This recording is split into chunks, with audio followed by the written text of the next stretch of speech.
Welcome back to the Tailosive EV podcast, ladies and gentlemen. Thank God we got rid of them other guys. I couldn't handle a person who owned a Model 3 and a Model Y, and a person who didn't own any Teslas. They were too much for me. All those Model Y performance junkies driving me nuts. I've seen so many these days, honestly. It's pretty funny. I'm like, hey, it's Randy's car. It's like midnight silver. Yep. I'm like, oh, hey. I say that about your car a lot. Oh, yeah. It's an incredibly popular trim. 20-inch wheels, midnight silver. It's everywhere. Oh, but it's all over the place. There should be a little bit more variety, at least in Copenhagen now, because right before we started recording, Fisker-Ocean Deliveries or Delivery has officially begun. One delivery has officially begun. I don't know. They just said we have delivered the first customer vehicle. I don't know. It doesn't look like they're delivering a bunch of them. Maybe they are, but I feel like we need a tradition. I guess there is. But they don't mention it. We need like a bell to ring. Whenever a company starts deliveries of like a... Wait, did Fisker deliver vehicles already? I think you're thinking of, who was it? The Karma? Yeah. Is that Fisker Karma? That is the Karma. So yeah, they've already delivered cars before, I think. Okay, so this is not their first I take rodeo. that bell back if you heard me smacking my Apple Pencil against... Well, so how about... Should we do a bell ring when first deliveries of any new EV? Well, then I already did it, so there we go. We're good. Okay. Congrats, though. I mean, it takes a lot of money, time, and effort to get a product to launch. Yeah. I don't have that experience. That was a long project coming, too. I remember reading about the Fisker-Ocean for years ago. So it's been a long time coming, but another electric crossover. And it has a solar panel on it, I believe, right? If you opt for that option.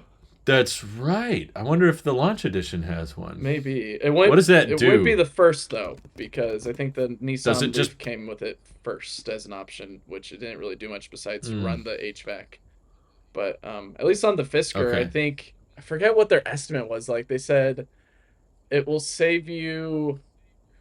I forget how many... The website I'm looking at, they're saying it would supply 1,500 miles of range per year. Yes, but if you divide that by 365 or whatever, you get miles per day. And I think what my calculations amounted to, like, it gives you like maybe 2 to 4 miles a day of range. That sounds right, considering the efficiency. Yeah. So yeah, this says 4. It'd be like 4 miles a day. Yeah. Hey, but it's not always that's sunny. Not and nothing. That's also ideal, they said. So it's like maybe that's true. That's if you leave it in the sun. Yeah. Also, you're day. Not going to, because it's a nice, luxurious, quote unquote, SUV or crossover. So I would suspect. Yeah. The argument should be made?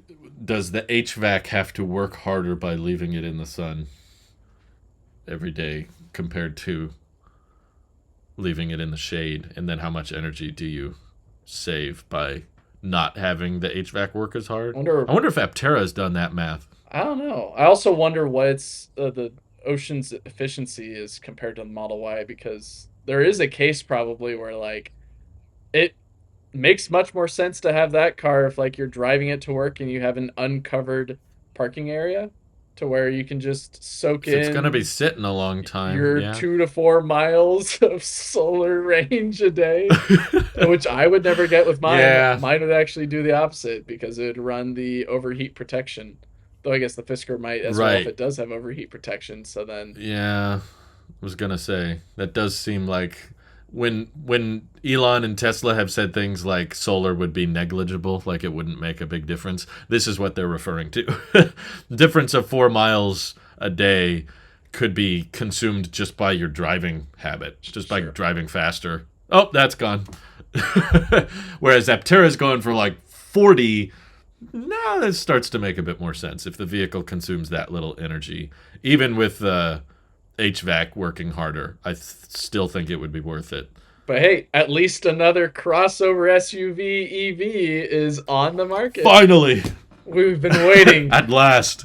Another crossover that has pretty decent off-roading capability. The range is pretty good, though. I'm looking at the website. 300 I at think the least. one they delivered is 350 or 340. 350 for a crossover? Well, what I'm trying to find is the size of the battery pack because I'm Yeah. like, okay, how are you getting that? Because it does not look more aerodynamic than the Model Y. I, I'm not trying to say I'm an expert, but I feel like I'm pretty good at just looking at a vehicle and I can tell how I aerodynamic think it this is. ties into I what can we just were be like, saying before with there's so many crossover SUVs on the market. I think we've seen enough to yes, where we can see which ones actually make sense with their range and which ones don't in regards to aero efficiency well, and the amount of you cells packed can into it. right. You can imply just by looking at the range figure and the design exactly how big the battery pack is. I bet I could guess pretty closely. My guess is the Fisker is close to 100 based on its current design implementation. It's very boxy on the back. It's fairly aero on the front. I Um, believe was it a quick Google search reveals from I think the evdatabase.org. They claim it's supposed uh-huh. to have around 100 kilowatt hour battery pack Yes! with a 400 I volt got it. architecture. Um, 400 volts. with Okay. lithium ion, Well, which makes sense as well. I wish it had NACS, but it's in Denmark, so I I mean, they're supposed understand to, I why it think, deliver doesn't. some of them in America, if I'm right. If not, then uh, what I did Yeah, I was see, kind of surprised to see they started in Denmark, I but I wanted to guess. mention, I saw my first Hmm. Cadillac Lyric yesterday. Oh, interesting. Yeah. I saw my first 3 weeks ago. I didn't bring it up, Oh, but nice. I was curious I why was very when you weirded were gonna out. start. I saw it in a town nearby. I guess there's all town. It's Yeah, all Bay Area, I guess. I was driving around the yeah, Bay yeah. Area. I saw it parked on a city Sure. street, and at first I Pretty looked at it and rare. I'm like, "What's wrong with that Cadillac?" And then I realized as I passed by, I'm like, "Oh, it's the Lyric." Nice. Yeah, I could make it out quite far away. It wasn't very close to the Tesla, but I was going slow in the right lane because I want to hit that super low watt hours per mile. But I saw it coming from really far away, and I could just tell something's off with that Cadillac. And it's very wide looking. Yeah, wide Did you and notice that? It feels very bumped out on the back as like well. swole. It's like a swole Cadillac, like its arms are stretched out or something. Hmm. It's bizarre looking, but yeah. Overall, once it got closer, I thought it looked pretty nice, I'll have to pretty look at sweet. one closer next time I see one. It was parked. I should have stopped, but I Yeah, guess I was busy. Um, I mean, it's that grill. That grill is just so I didn't get to see the stretched front. I out. only saw the side and the back, and then the back Oh, corner. okay. And I was like, ew, weird. Okay. Um, Yeah, he passed right by me. I would have taken a picture, but he was going so fast it wasn't really even worth it. It would have been so blurry. right. I did want to But mention was it for the 2 weeks that I was gone a yes. while back, and then we had Nick on last week. I didn't get to Mm-hmm. update on the fact that I've hit 45,000 miles with the Y. So the basic, or no, was it Whoa. 45 or 50? 50, Congratulations. I 50,000. think it's 50. Yeah, I've hit 50,000, so no more basic warranty for the Y anymore. Okay. And I did not You're on your own. extend it either because I don't really need the basic warranty anymore. I'm going to keep it for life. Yeah. Unfortunately, of course, Uh-huh. the following day, uh, it wasn't going to be covered under warranty. I got a new dog recently, and she Oh. gets panicky in the back of the car at times, and we keep her in the Uh-oh. back passenger, and she's now scratched up some of the plastic door piece on the Oh. top right next to the window on both sides. Uh-huh. So comes in at a Shoot. perfect time that I don't think it would have been covered under warranty, but Probably not. it's now That's too bad. seen a little bit wear and tear in the early VIN Model Y, but totally fine. Um, it, Well, it's your car now. yep, You've got identity, you've got attachment to it. That's all part of the experience. yep. There's no, I can no longer be like it's in decently great condition now. It's in okayish decent condition, and Yeah. yeah, That's honestly like I think people worry way too much about the battery pack sure. in EVs. I'm more worried about other things. I'm more worried about The like Cybertruck. how Oh, things like no. I've never been more bullish on the Cybertruck now. I'm very Sure. excited for it. I'm not worried anymore. But the interior quality of like doors and windows, and I've been seeing Andy Sly has been having door handles get stuck now, and the windshield on ours is cracked, and I'm nervous that it's going to grow. It hasn't grown, thankfully. I tried to do the seal and everything. Mm-hmm. It didn't work the way it was supposed to work, and we slaved over the instructions, and we watched like 10 tutorial videos, and we tried to do everything exactly right, and it still didn't. It's a weird crack. I don't think it's a traditional windshield crack, but it's not growing. But I'm still checking on it every day. I'm like, you okay? You okay? I'm more worried about general car things breaking, not so much worried about the battery pack. I think people put too much, what happens if the battery, it's like, no, Tesla likes to go cheap on all this stuff. They have the cheap door materials and cheap plastic and fake leather. And oh, something I should probably take some pictures of and post about that we discovered. Mm-hmm. With the white interior, I'll finally say some bad things about it. Yes.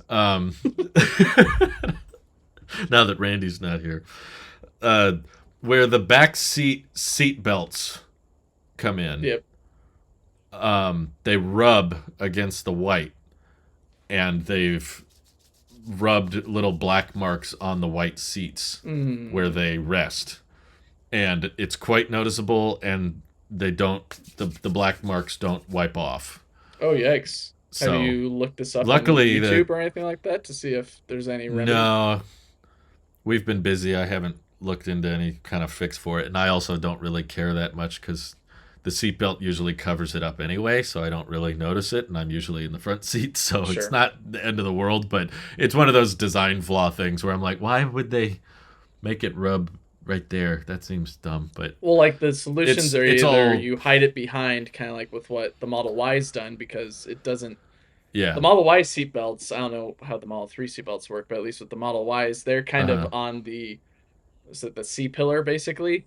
Um, yeah. They're not rubbing that much against the no, they're on seat. the sides of the They're off to the seats, side, so they kind of just right? like you get some interior sound because we complain about interior sound in our electric cars with Yeah, like yeah, the buckle hitting between the plastic and the fake or the vegan leather. So you just get yes, sometimes, but like you don't really mark up the seat too much on the front or the uh side. huh, But like, do right. you think maybe it would have been better for Tesla? This actually wouldn't make sense in my opinion, but like to make the seat belts white then, or at least like a lighter mm. color, like a yellow or something like that. That's funny. You just admitted that you shouldn't do it. If you You go should back stop. through that No, question, stop. You bring this up but no, every single it's. week. I just want a Jason Hill quote that was in a Tailosive EV episode to become a meme. I love that idea. It's like, what? Why do you guys keep saying that? What is that? Oh, it's just the chief of design at Aptera. He made this joke once. We need more Chris Anthony memes. The one thing that he said that I don't think he meant as a joke that made me laugh really hard was our vehicles are so efficient and the powertrains use so little energy that we can't really abuse the battery pack on discharge.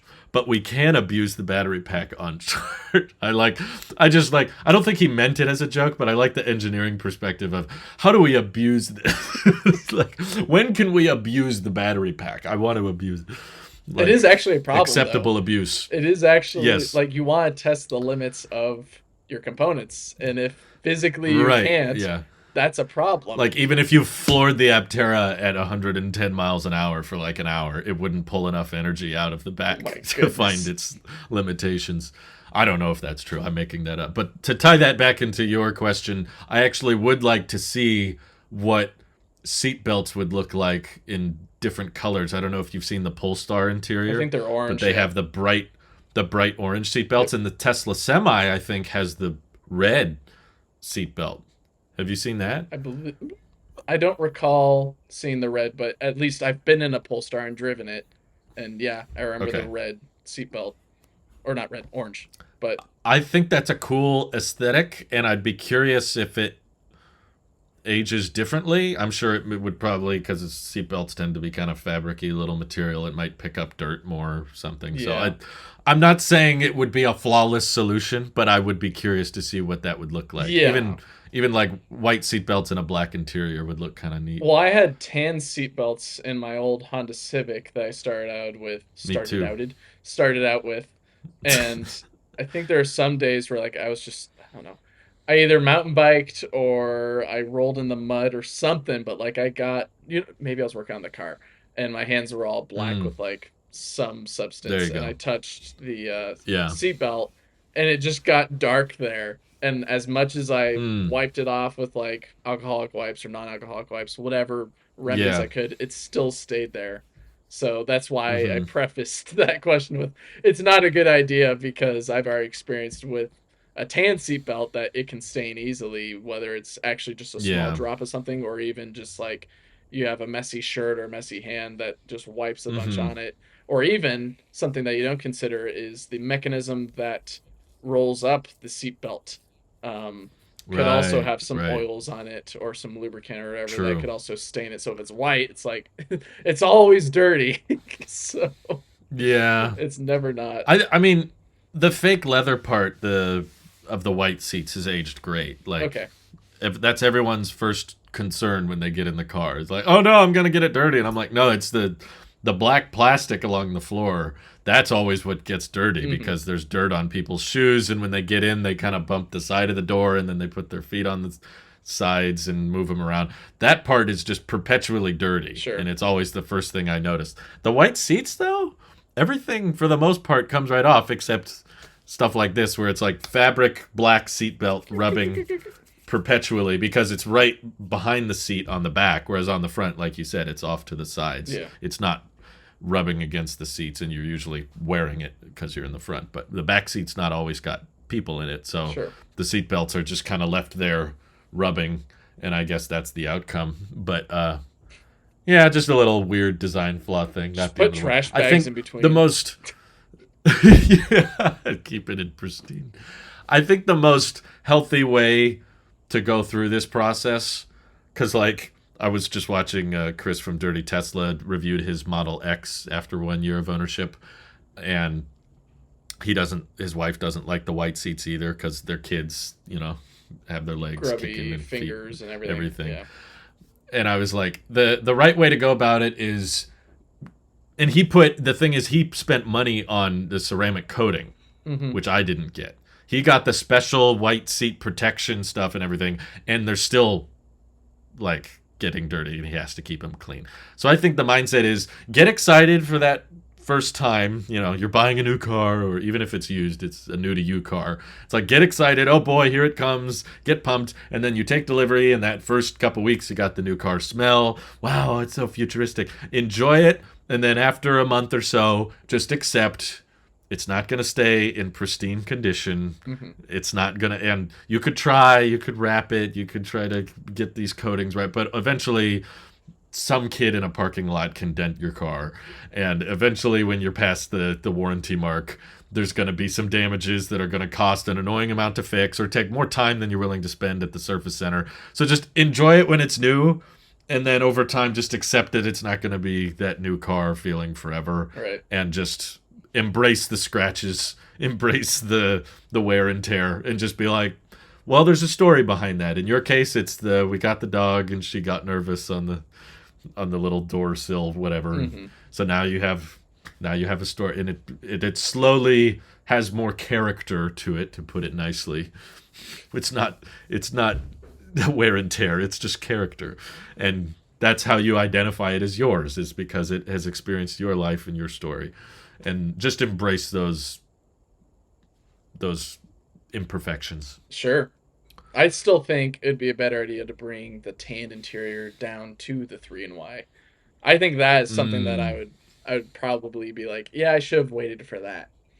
Um, It does look pretty nice. I finally got to check one of those out at a showroom. The Model X we sat in was a cream I interior, remember you and telling me like, oh, I got to check out a Model S and X, and in my mind, I mhm. thought that meant because I think you also mentioned a yoke. I'm like, oh, he got to test drive him. That's cool. And then the video, there was no test No. driving. It was just you sitting there. I'm like, oh, No. so he sat in them. Okay.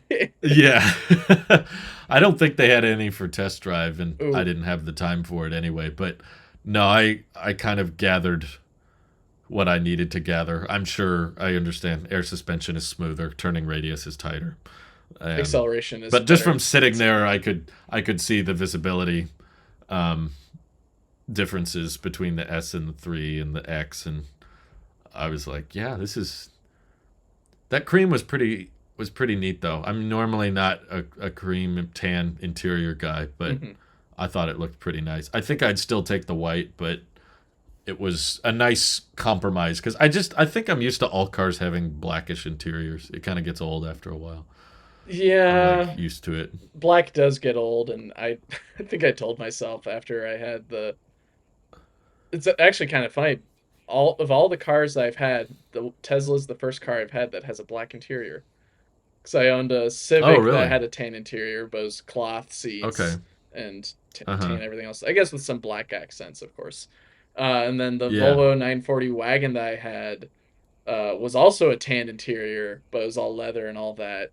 Um, and then the Tesla was like, well, it's either white or black, and we're like, white's gonna get too dirty for us with our lifestyle because we own horses and all that, and we live in dirty environments. So it's Sure. like, let's just go with the Right. black. The black will show, but like at least we'll be able to see the dirt and clean it. The white, uh, well, I think they both do the You still same. see it. Well, it It's just costs less. yeah, it costs If less at the end of anything, the fall day, back on you save $1,000 by not going with the white. right?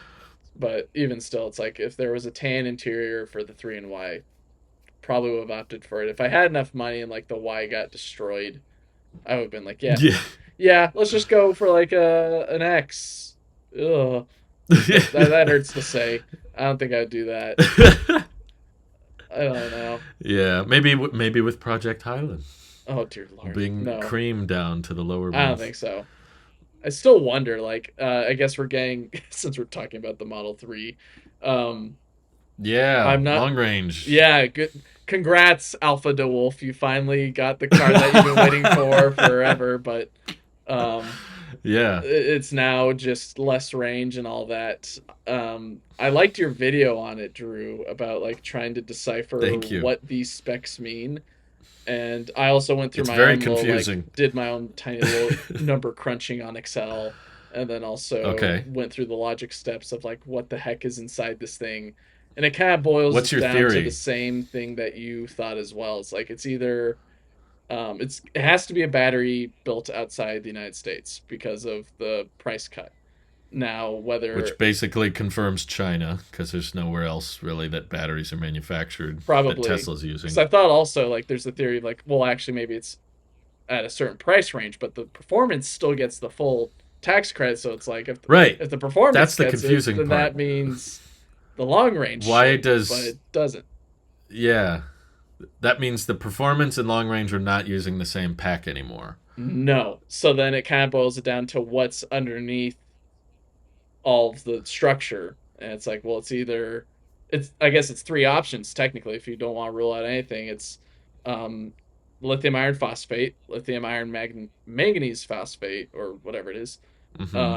I think Or it would have to be, considering the weight, it would have to be some kind of higher density version of maybe or LFP. lithium ion, but also the previous long range had a weight somewhat similar to the performance. It was close, but it had a higher range. So it doesn't make sense Yeah. then for it to have 2170s lithium ion, but still have less Hmm. range, but still have a weight close to performance. So it has to be So you're something. saying if it was just a smaller pack with 2170s, we'd notice a weight It would change, be under a more drastic 4,000, I one. believe. It'd be on the higher Okay. 3,000 pound weight class or whatever. So, Because looking on the specs right now, the weight difference for like long range is 4,034, performance is 4,048. yeah, So it's basically a difference of, I think it's I 17 mean, or it's whatever. negligible. It's like 14-pound difference, and the performance has bigger tires and a spoiler that adds so much weight. I I know, know, right? but it does feel like to me it must be a lower energy dense pack, to say the least, because the range is lower. Right. But because of the weight being so similar, like I ran polls on it, and most people think it's some version of LFP, probably a different version than what's in the rear wheel drive. Could be. But again, why don't you think Tesla wants to disclose this? Why not list it in the specs? They don't need Because to. to me, this It's never is been their priority to list, here's what specific battery is in your car. It usually boils down to someone gets the car, they tear it apart, you don't even and they you figure don't out. even have to tear it apart though anymore. Like in the car information, it'll say lithium iron phosphate versus nickel manganese cobalt now. And to me that's important, like just like how the specs disclose, hey, by the way, the rear wheel drive 32 amps maxed out for AC charging, 170 kilowatts for DC charging. You should disclose that because it affects how you use the car. If this vehicle has LFP, that means you could charge it to 100% every day and access the full 330-mile range or whatever. But if it's just a straight up 80% every day and the range is worse than the long range, that affects a lot of people's opinion of it. So to me, it's stupid that we don't get to know until someone pulls the trigger, takes delivery, and then checks. And now that guy has to put up with Yeah, but whatever the also like consequences are. everyone's gonna buy, like, if you remember, the long range was the best seller and they got rid of it. And Yeah, so what, it's just gonna come back again with people being like, "Oh, I want to get it," even if it's got uh was it 30 miles less than what it used to have or something like that. Like, right. it's not a big deal. They just want the longest range three that they can get. They want a sedan that is a Tesla and has long range Uh on huh. a budget. So it's like, all right, that that Mm-hmm. basically guarantees you're buying this car. Then uh, you're probably gonna get Yeah. aero rims or whatever. But like, even still, it's like, all right, Uh huh. they're gonna check anyways, or at least someone's gonna ask. Someone's gonna find out, or at least maybe they're a fan of like out of spec or you or anyone Oh else. yeah, we'll find out And in time. I just think it's weird that they don't. Why do we have to wait for a delivery to find out? Is I'm confused by well, it's that. kind of like the Apple like thought process of like, we don't need to give you all the information. We're just gonna keep on doing what we're doing. You're gonna buy the product anyways, and then you'll probably figure it out by just looking at the infotainment Yeah, because but we have to disclose that it's for. still annoying. Yeah, it is annoying, but I think that's just the fact of life at this point. Of uh, Tesla doesn't have to give you all the specs of everything. They don't have to tell you down to the Mm, smallest kilogram of like what their uh pack weighs, or like what well, I guess they do, but I guess well, what they I'm do. trying to get They at is like how disclose the how curb many weight. components there are in the 3 versus the Y. Like, they're not like No, handing that I out don't like think. I candy. think that's just tech specky geek stuff. But to me, that's not what I'm interested in. I'm just interested in, is this a battery that wants to be charged to 100% Sure. once a week or not? Because that affects the day-to-day use. The same way you would disclose the charging speed. Yes. They could just not tell you the peak charging speed and say you'll figure it out when you get the car, and then someone else will report on it. But they understand. They want there to be differences so that we understand what you're buying before you buy it. If anything, if it is LFP, I think it would help. It would make more people want to order it if they Maybe. realized, oh, okay, lower range but better cycle life, and I can charge it to full more. I think that would help them to be more transparent. Maybe, but not that many people are that tech specky, or at least that enthusiast in regard Yeah. that enthusiastic about all the specs. They just look at what big numbers usually EVs tout, which is Uh huh. range, maybe acceleration, but how many people it seats, and Mm-hmm. maybe top speed, I guess. But otherwise, like, they're mainly just looking at range. So if you say it goes Right. 330 and that beats everything else in that product category, then it's like, okay, I'm gonna buy it. I don't care if it's LFP or not. And then later down the line, kind of like that you've experienced, the car tells you on the infotainment center, hey, charge it up to 100%. Like, Right. that's just like day to day stuff, but the car's going to tell you directly. And that's kind of just a bummer that, or not bummer, it's just a reality that we have to live with being enthusiasts, is that we don't get that information immediately. We'll get it whenever they sell it, or when someone decides to spill the beans uh, at Yeah. Tesla, whoever wants to, I guess. But If you're gonna have a spec section, I guess. that's something that I think is worth mentioning. Like, I don't think everyday people are gonna care. Is it a 7 kilowatt onboard charger for AC, or is it a 12 kilowatt onboard charger? Most people aren't going to care about that, but they still list it for those who look for the specs. That's all I'm saying. If if I'm looking at the nitty gritty details, which they do disclose some of them, that's one worthy of inclusion, in my opinion. Sure. I get you. So it sounds like we're both in agreement that this is a iron based battery of some kind from China because That makes the most sense to me. the pack weight, or I guess the vehicle weight, along with the range, kind of just adds up to Hmm. that logical conclusion. Yeah. It's going to be, I'll be very confused though if it ends up not being the case. Then I'll be even more like, why are they importing 2170 cells from China when they're building them at Reno, which is like just a couple hours from Fremont? Because we know this is qualifying for half the credit, which means the vehicle's not imported. It's still built in the US. Mm-hmm. So I would be very perplexed, I guess. I would be like,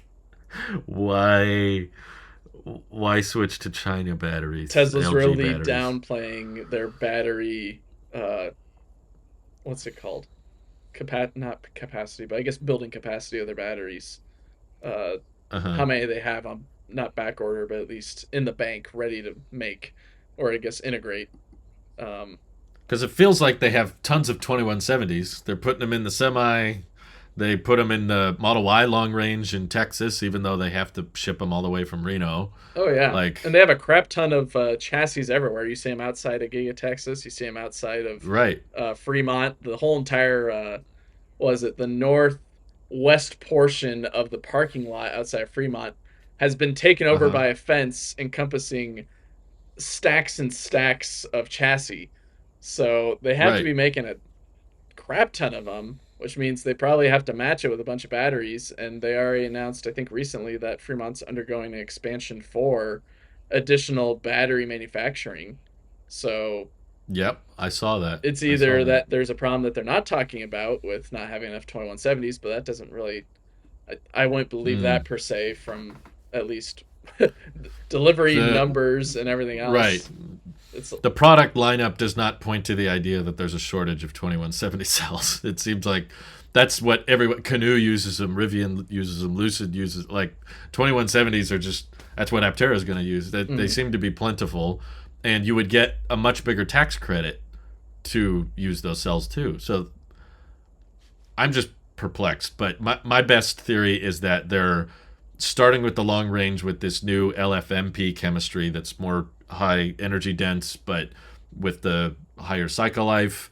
And when Project Highland comes around, another prediction I'll make is they're going to switch all Model 3s to this new chemistry, maybe it is funny. Like even the performance. we got all this buzz on Project Highland, yet Tesla's like, Uh huh. hey, look, the long range is back and it's got a new battery pack. It's It's a nice little distraction. kind of yeah. It's just it makes me laugh because it's very much like everyone's looking 12 steps ahead, trying to like get on the same chess level as Tesla with looking 12 steps ahead or whatever. Meanwhile, Tesla's also Right. like, hey, look, the long range is back and it's got okay range. Like, just, Right. it's just like, who cares about Highland or whatever it is? Like, look, the long range is back.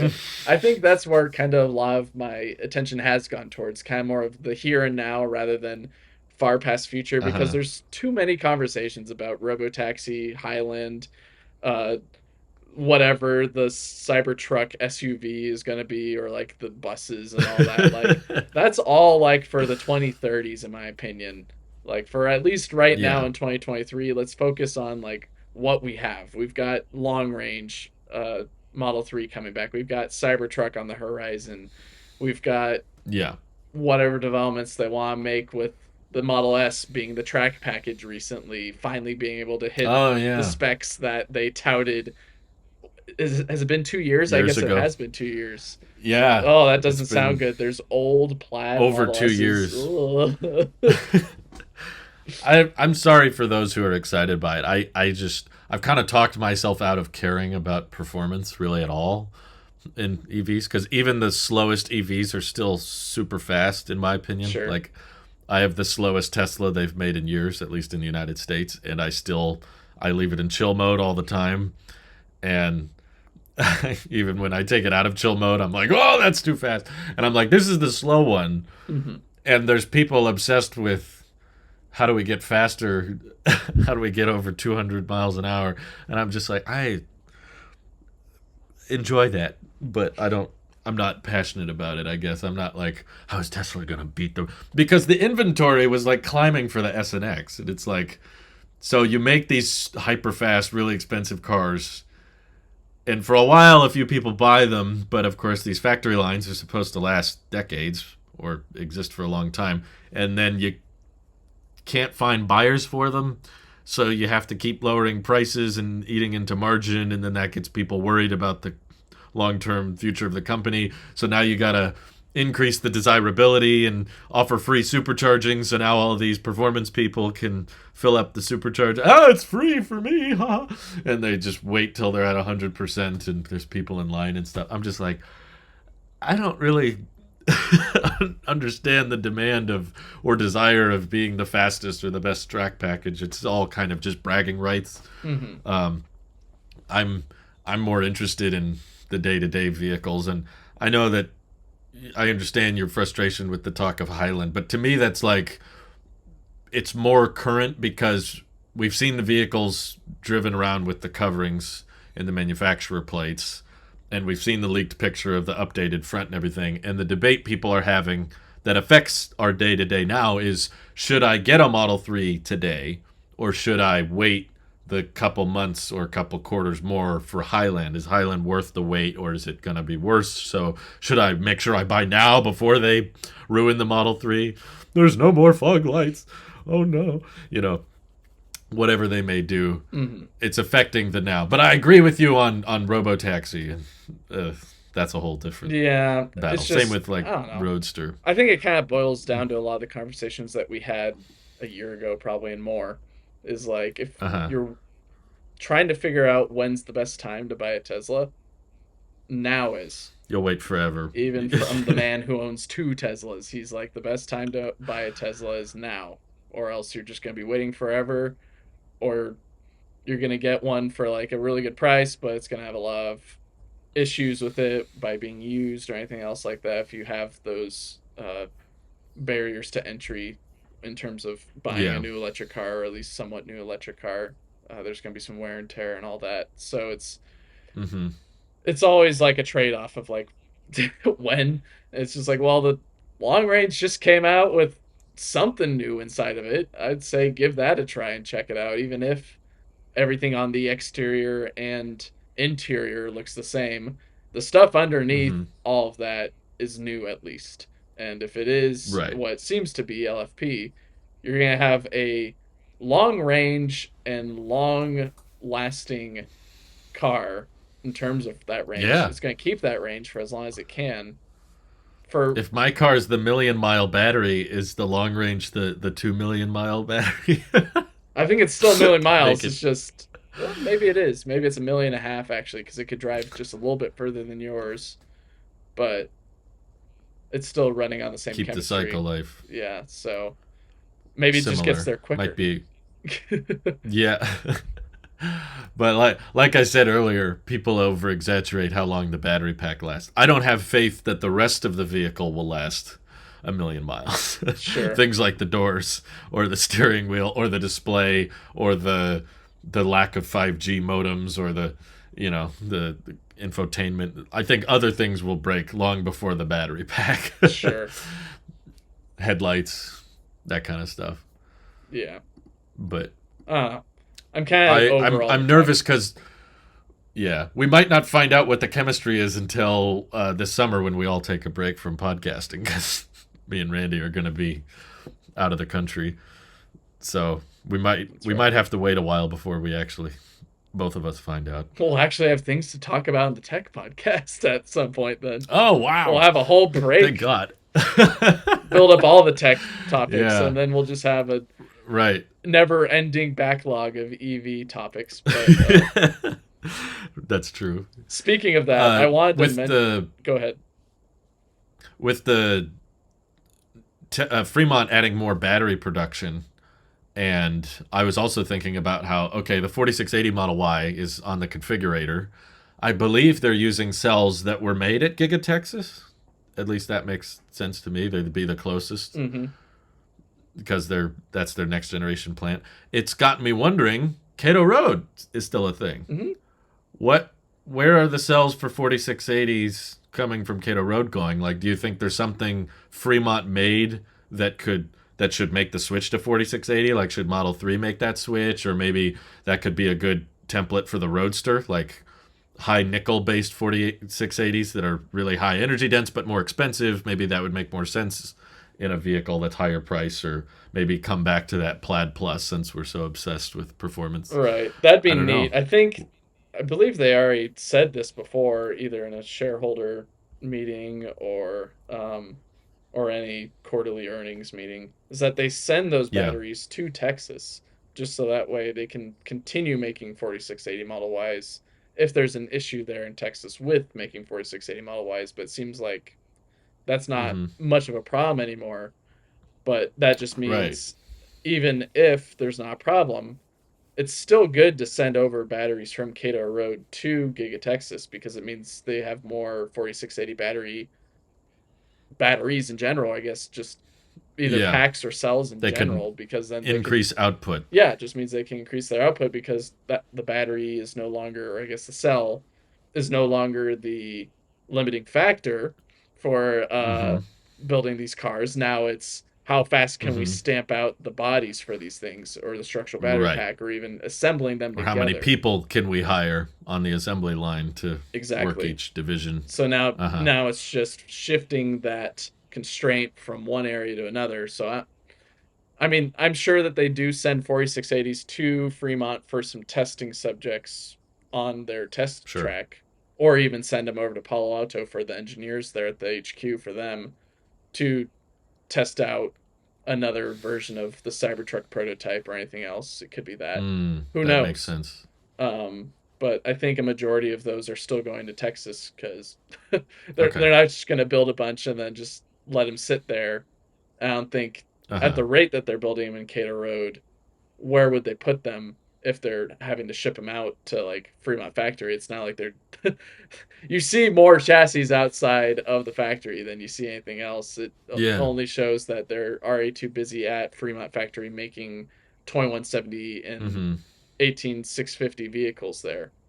So, Right. Well, that was the weird part to me is just like you have because they said at one point that they were building enough batteries at Cato Road for 1,000 vehicles. I think a month or probably, I something, don't or know. a week or I something. never saw It that. was not an insignificant number of cells. It was like a high volume production rate.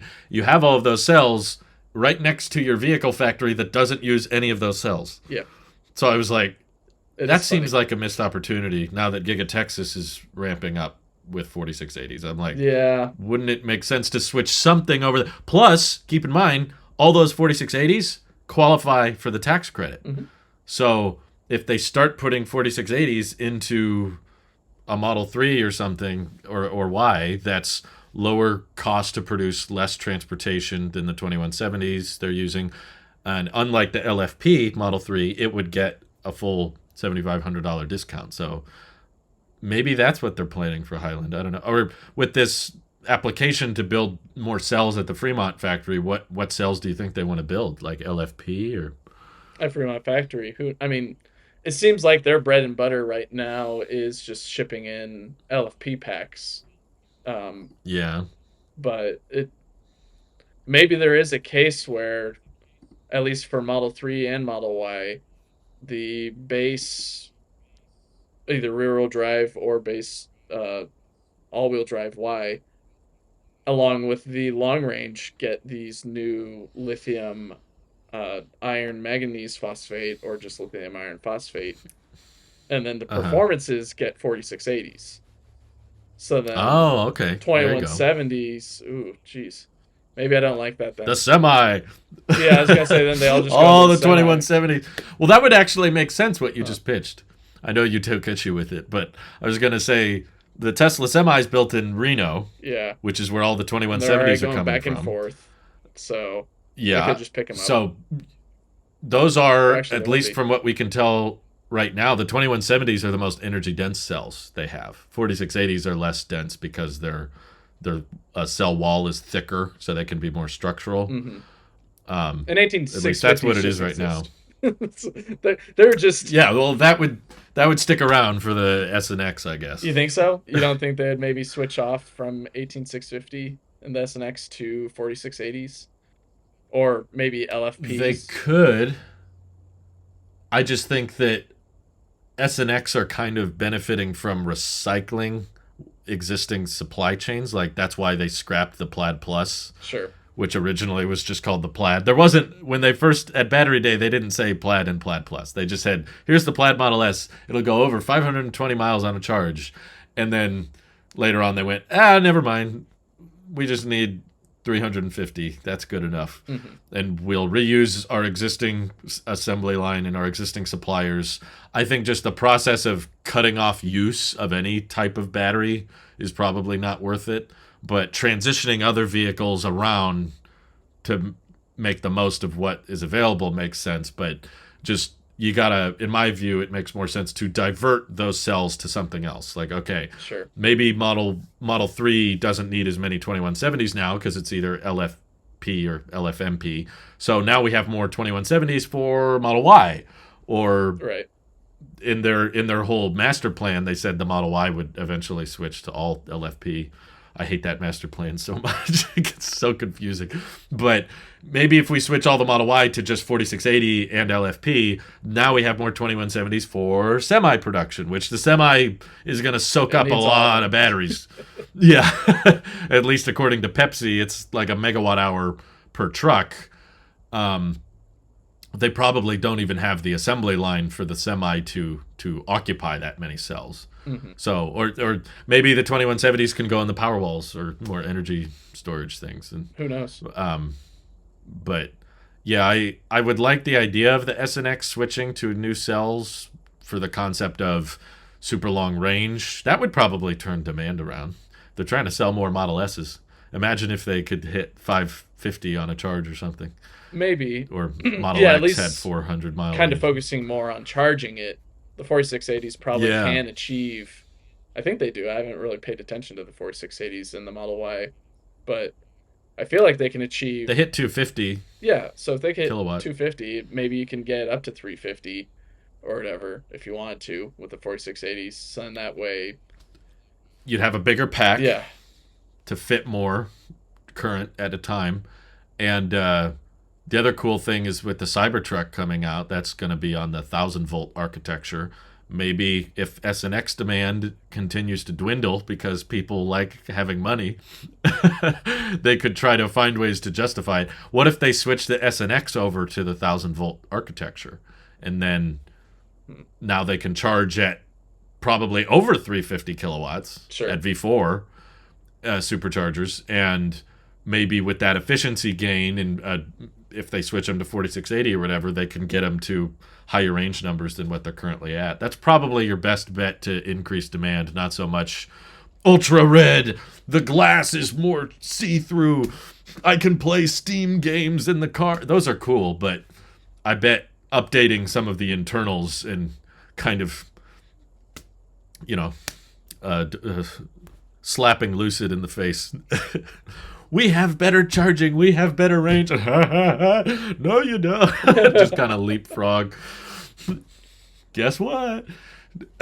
Yeah, I don't know. Part of me also thinks like, how much do you want to invest in the Model S and X? Because there's Mm, that part of me, like in the back of my brain, that keeps on telling true. me like they thought about canceling the Model S and X many times, They were and close. they got really Yes. close, and then they Yes. realized, oh, we can actually sell these with some new tips or like new tricks with it, with like a horizontal Higher screen, margin. yeah, all that. They can try to get more money off of it, but then I think like, how long is that profitable or lasting, right? Because we're already seeing that inventory Side levels effects. are growing and growing. And Right. how Exactly. long can you excuse, okay, well maybe we can decrease the price again until like they meet uh They break even. break even or even go But then below. what's the point? Yeah, Yeah. because then it's just like now okay, they're a burden, and I've seen that argument made. Like I've seen some people say I would rather them just scrap the S and X and divert more of the factory to 3 and Y or even just production. finally start roadster production there, and then maybe start Oh, there you go. producing whatever you want to call the Model 2, or even if you want to start making the robo Uh taxis there, whether it's the smaller one, the bigger one, or whatever else. huh. I like your wording of it. Whatever you want to call the Model 2. Whatever you want to call it. I Because, mean, you can give it every whatever time we name. say Model 2, people, that's not what it's called. Okay. Whatever you want to Model call it. Q, Model LOL, Model Lamau, I don't know, whatever you The want to call Model it. Twitter, Yeah, the blue, the, the Twitter blue car. right. The tweeter, the Tesla tweeter, There you go. whatever you want to call it. Have you seen the Mike from Cybertruck Owners Club did a concept art for um, what if Tesla used a carbon fiber SMC for the body of the Model 2, Hmm. which is what Aptera plans on using for their body. Mm-hmm. And it would be just the composites, basically, no paint. He did a rendering for it that was really cool. I should write that down. Sure. No, I I'll don't think show I you have it. seen it, but It was interesting. I thought it was a neat idea. Like, what if the body panel wasn't metal anymore? yeah, it is interesting shifting materials over from aluminum or whatever to Uh huh. some other medium, whether it is a plastic or carbon fiber or something else. A lot of Uh huh. safety concerns, of course, when you're decreasing the strength of your door, because then that just means Uh more huh. things can enter the cabin and all that. But I don't know. I mean, I think more of just like switching up materials is always an interesting topic because there's always the trade-off of manufacturability and Mm hmm. also just like how safe it is as a product. Um, Well, paint is just such a huge process of the right. most Aptera being able vehicle to skip over it, manufacturing. I believe, right, with just providing Right. like a vinyl wrap of whatever color you chose. And then if you want Uh to huh. change it, you just add more vinyl wrap onto it. And it's not even, it's like 30% or less of the Yeah. vehicle or something like that. So, like, you Right. don't even have to worry about that much Very material in cheap. general. It is a nice way to skip around a lot of manufacturing headaches. And you're no Exactly. longer thinking about a body in white vehicle. Now you're just thinking of what makes more sense with just building some weird composite or weird structural body, whether it be a structural Model Y, which still kind of operates on a body in white type of process, or you kind of look at more of something like a Cybertruck that's a departure from that in regards to structural and or just different entire process of thinking of what a vehicle is. Um, Mm hmm. or even going the Aptera route of like redefining what efficiency is or range is. Right.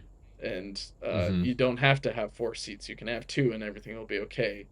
But Mm hmm. there is still some of the sacrifices and some of the adherence. And of course, people don't like uh, subjecting themselves to change because they're nice and comfortable in their own little bubbles. So to change up the way of transportation is tough. And that's where you get a bunch of headaches between public transportation in regards to like or mass transportation of people on in Yeah. trains and buses versus having your own personal vehicle. So it's there's always a trade-off that humanity has to deal with, and you've now just put this on here at um, in our little chat, and that's weird. That It's this kind of gradient little texture, but I um, need to enlarge this yeah, image. What the it would heck? forego the paint It looks like it's process. got fur on the front almost. Yeah, it kind of looks like Alcantara, but it wouldn't be that kind of texture. It would basically be like, well, you have like a, don't you have kind of like mine, a carbon fiber style ridge wallet? Yeah, I don't have it on me. It'd probably feel like that It just looks kind very of texture. furry in this image. Furry Tesla. It reminds me of the one from what's it called? The Jim Carrey movie. Um The Mask? No, not the Mask. Dumb and Dumber. That's what it is. Sonic? They have a Oh! giant car that it's like a dog fur on Yes. it and all that. That is the Model Q. That's the it's just fur. It's just a dog car. Dog car. Well, if that helped them hit like $25,000, that might be an interesting trade-off. Way cheaper Tesla, way weirder looking. Maybe, but it means that you'd have to switch over everything. You wouldn't be able to reuse any of your machines, really. You'd have to get different No, casts or molds, but basically. they're kind of starting from scratch in Mexico anyway, right? They're I like a do. whole different Ooh, assembly process.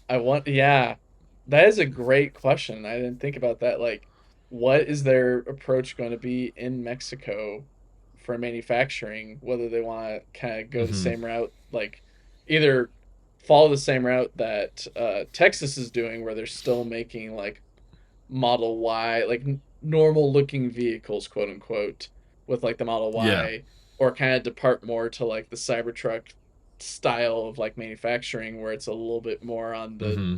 razor's edge of like, or I guess the cutting edge of Yeah. manufacturing technology, or you even go even further to like the Aptera side of things, where it's just like more like custom Wouldn't that be vehicle. hilarious?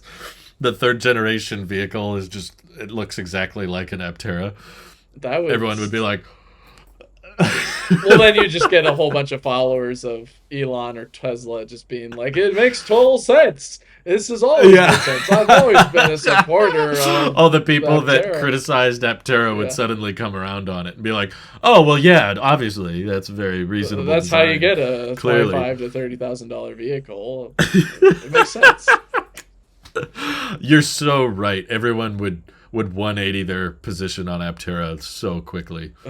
I Aptera would probably be really annoyed by it. Maybe they would like it. I don't know, but they would be like, "You didn't want to just buy us out? Come on, like." Just buy us. Like, seriously. it could have been the No, we Tesla can do it Model our own. A or something like that. You could have just stuck it Like to Ford as it has well. solar and everything. You could 40 miles of range per yeah. day. No, Elon would make it's 50 actually. 50 miles of range per day. Haha. Yes. And then you never see that for like 5 years. And then it's like, see, in this one instance, it got 50 miles of range. On the downhill. Yeah. Right. On the, like, in No, the middle of I'm Death Valley.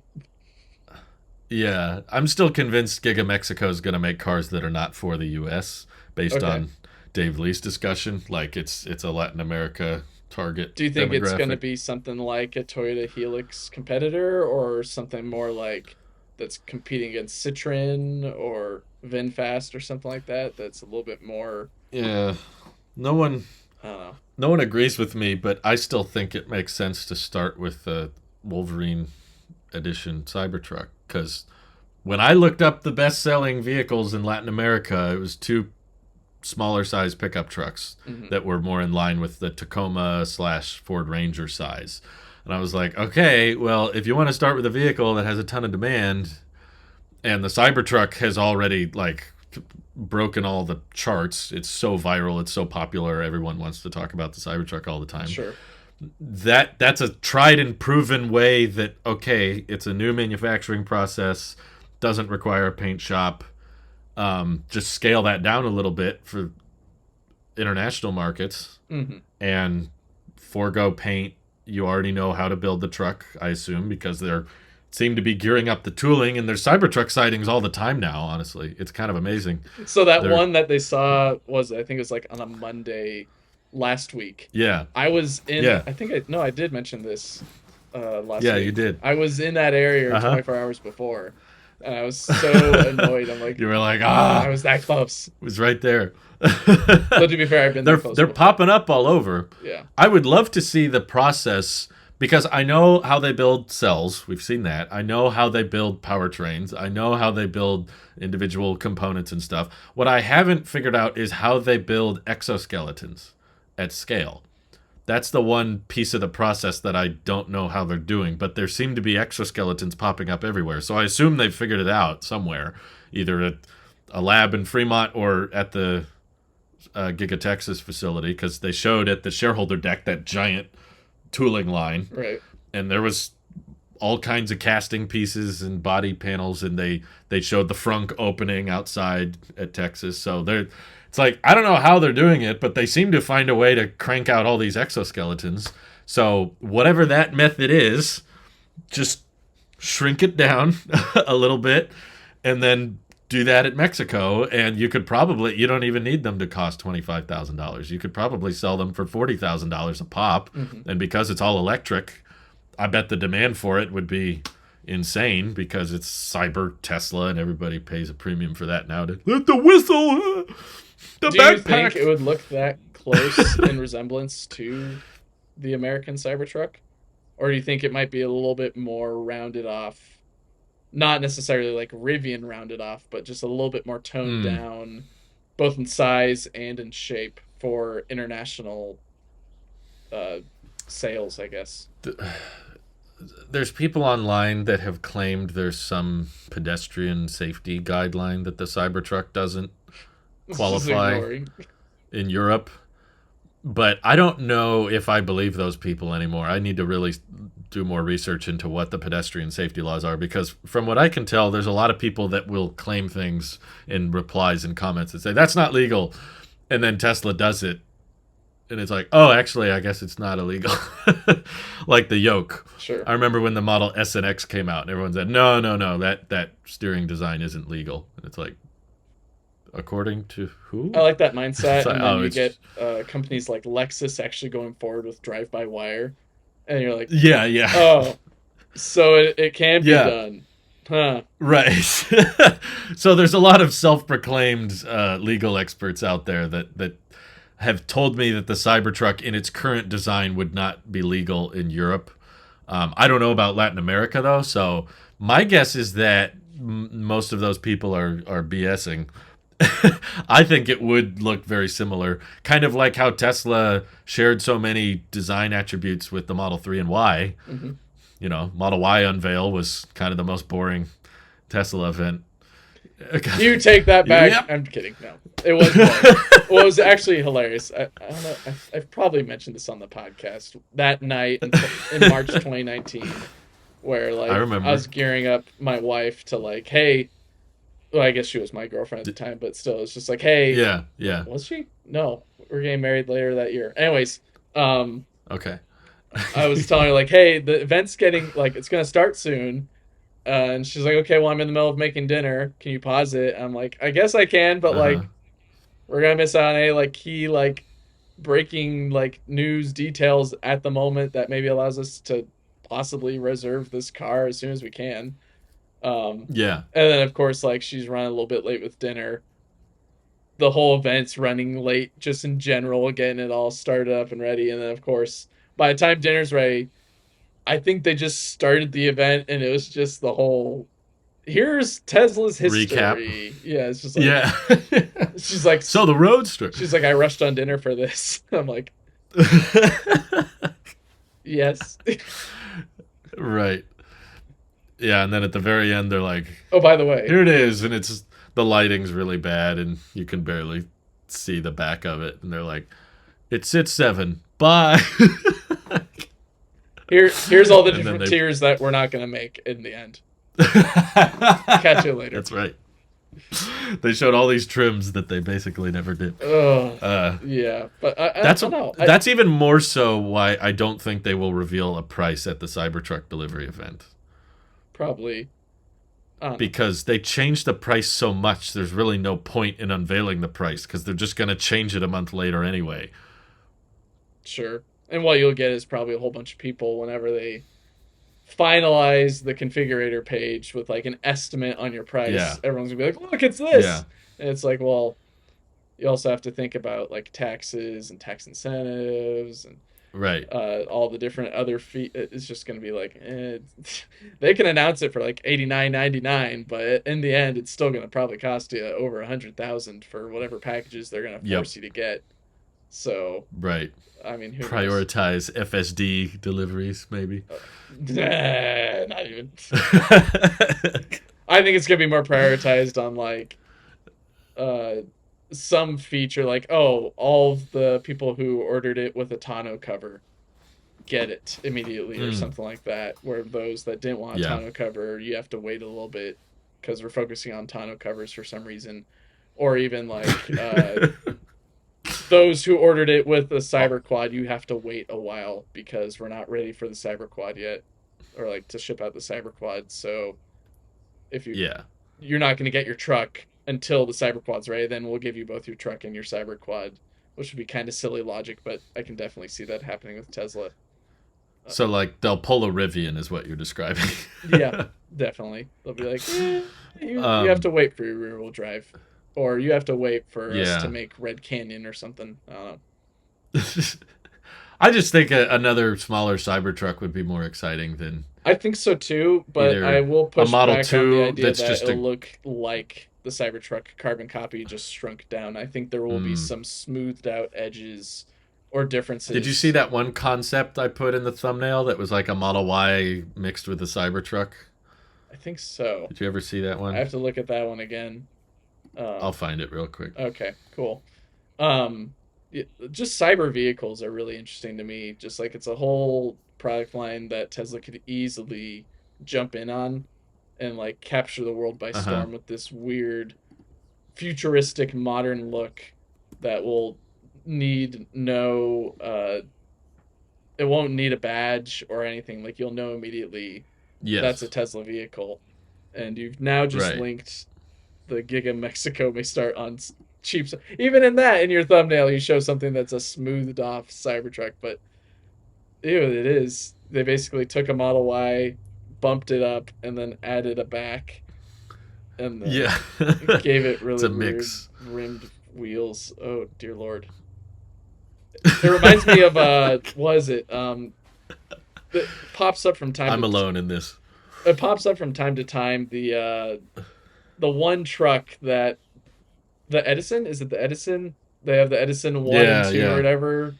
That like Edison, Very appropriate name. yeah, but it looks like a Cybertruck, Because but it's rounded off, but it has solar or whatever. Edison was known for stealing others' ideas. Yeah, and they're like, we're gonna build this thing. I'm like, Repack. I've never heard of you or your factory. I don't know where you're located. No, Who are that's you? yeah, that's not a real company in my head. I Yeah, don't know who that is, but I think when I ran the poll, what do you think Giga Mexico will make next? By far, like 65% of the vote went towards a compact car.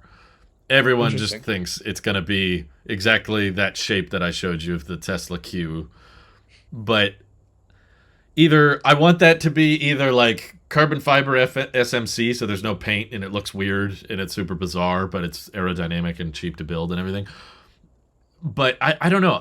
I'm bummed out and disappointed if the solution is just picture a Model Y just smaller and that's it. It Hmm. still has paint. It's just everything's the same.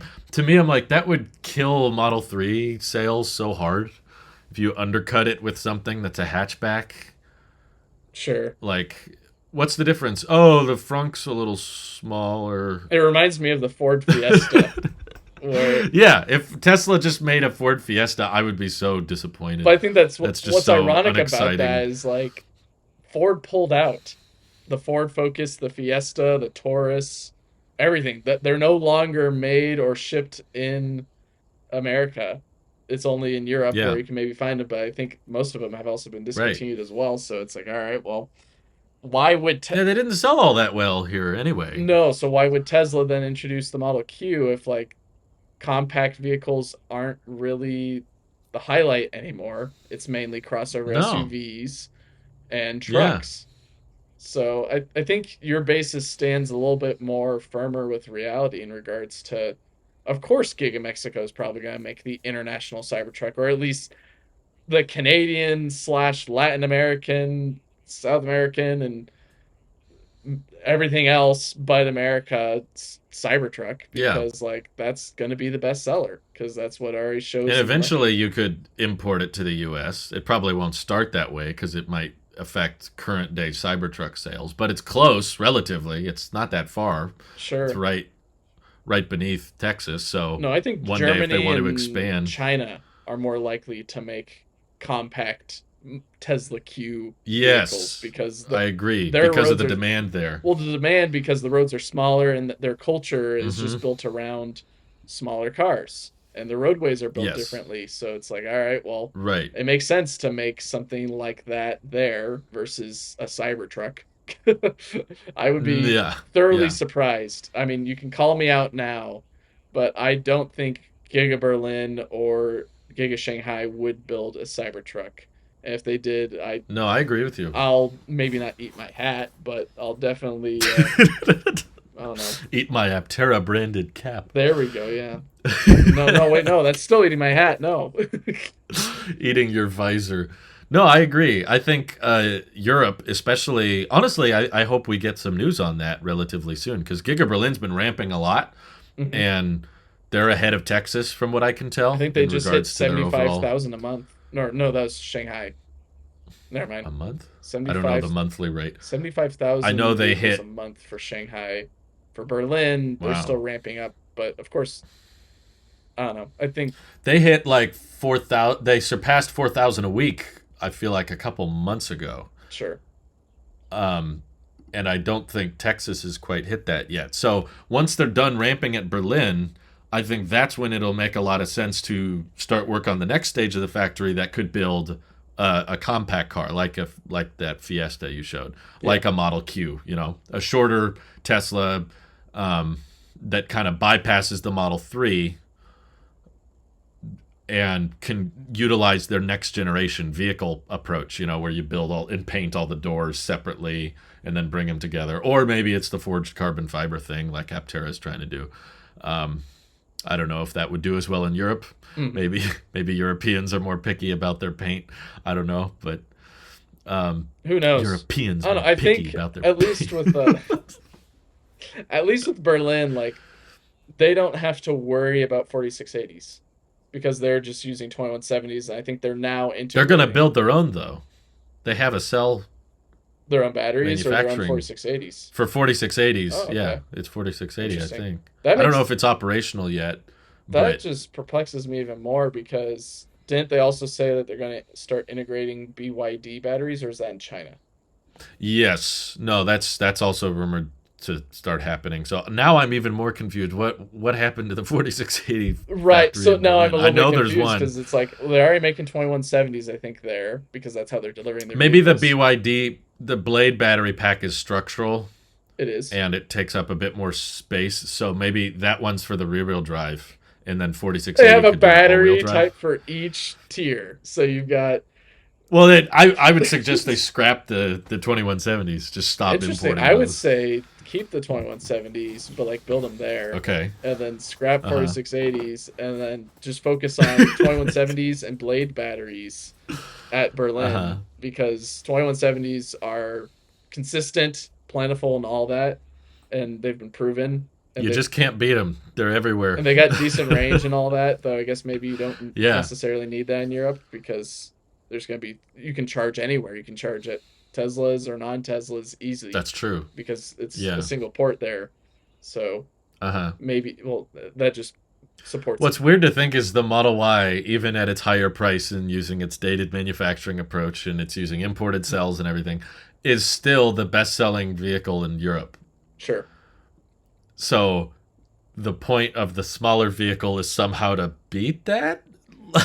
Like I think by being cheaper? it's more of being cheaper, in which I think what Tesla's doing right now is the big brain move of getting the most popular vehicle built and just Yeah. making it stupid easy to build wherever you have it. So then that way you gain a profit because everyone's Stupid going to want to easy. buy it. And then Hmm. use those funds that you've gained from building all the Model Ys to make a cheaper car. So that way, if you're having to Yeah. build them at a loss, at least you've got some overhead until you can build them at a profit. The Model Y becomes the S and X. It's like the next.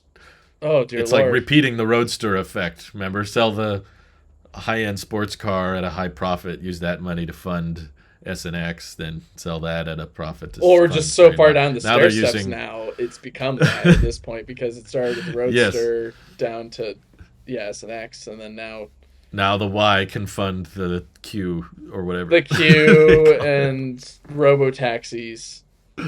And then, Here, that'll help me simplify this a bit. Let's refer to the Model Q as the carbon fiber one with no paint, dear Lord, and the Model 2 has paint.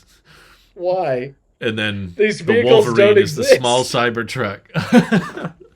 Until they give us an official name, that's how I'll refer to. Well, Tesla Truck Club came up with the carbon fiber idea, and he Okay. called it the Tesla Q. So that's why I'm crediting him All right. Tesla Q naming, because it's the short Tesla. So Tesla Q to short, it makes perfect sense. Yeah, word garbly garble I just think like car. you could probably build Wolverine Cybertrucks for way cheaper in Mexico Yes, because it's in Mexico, and then sell them at a higher price in the US than you do in Latin America in the future maybe, because or you just don't pickup offer them. trucks sell.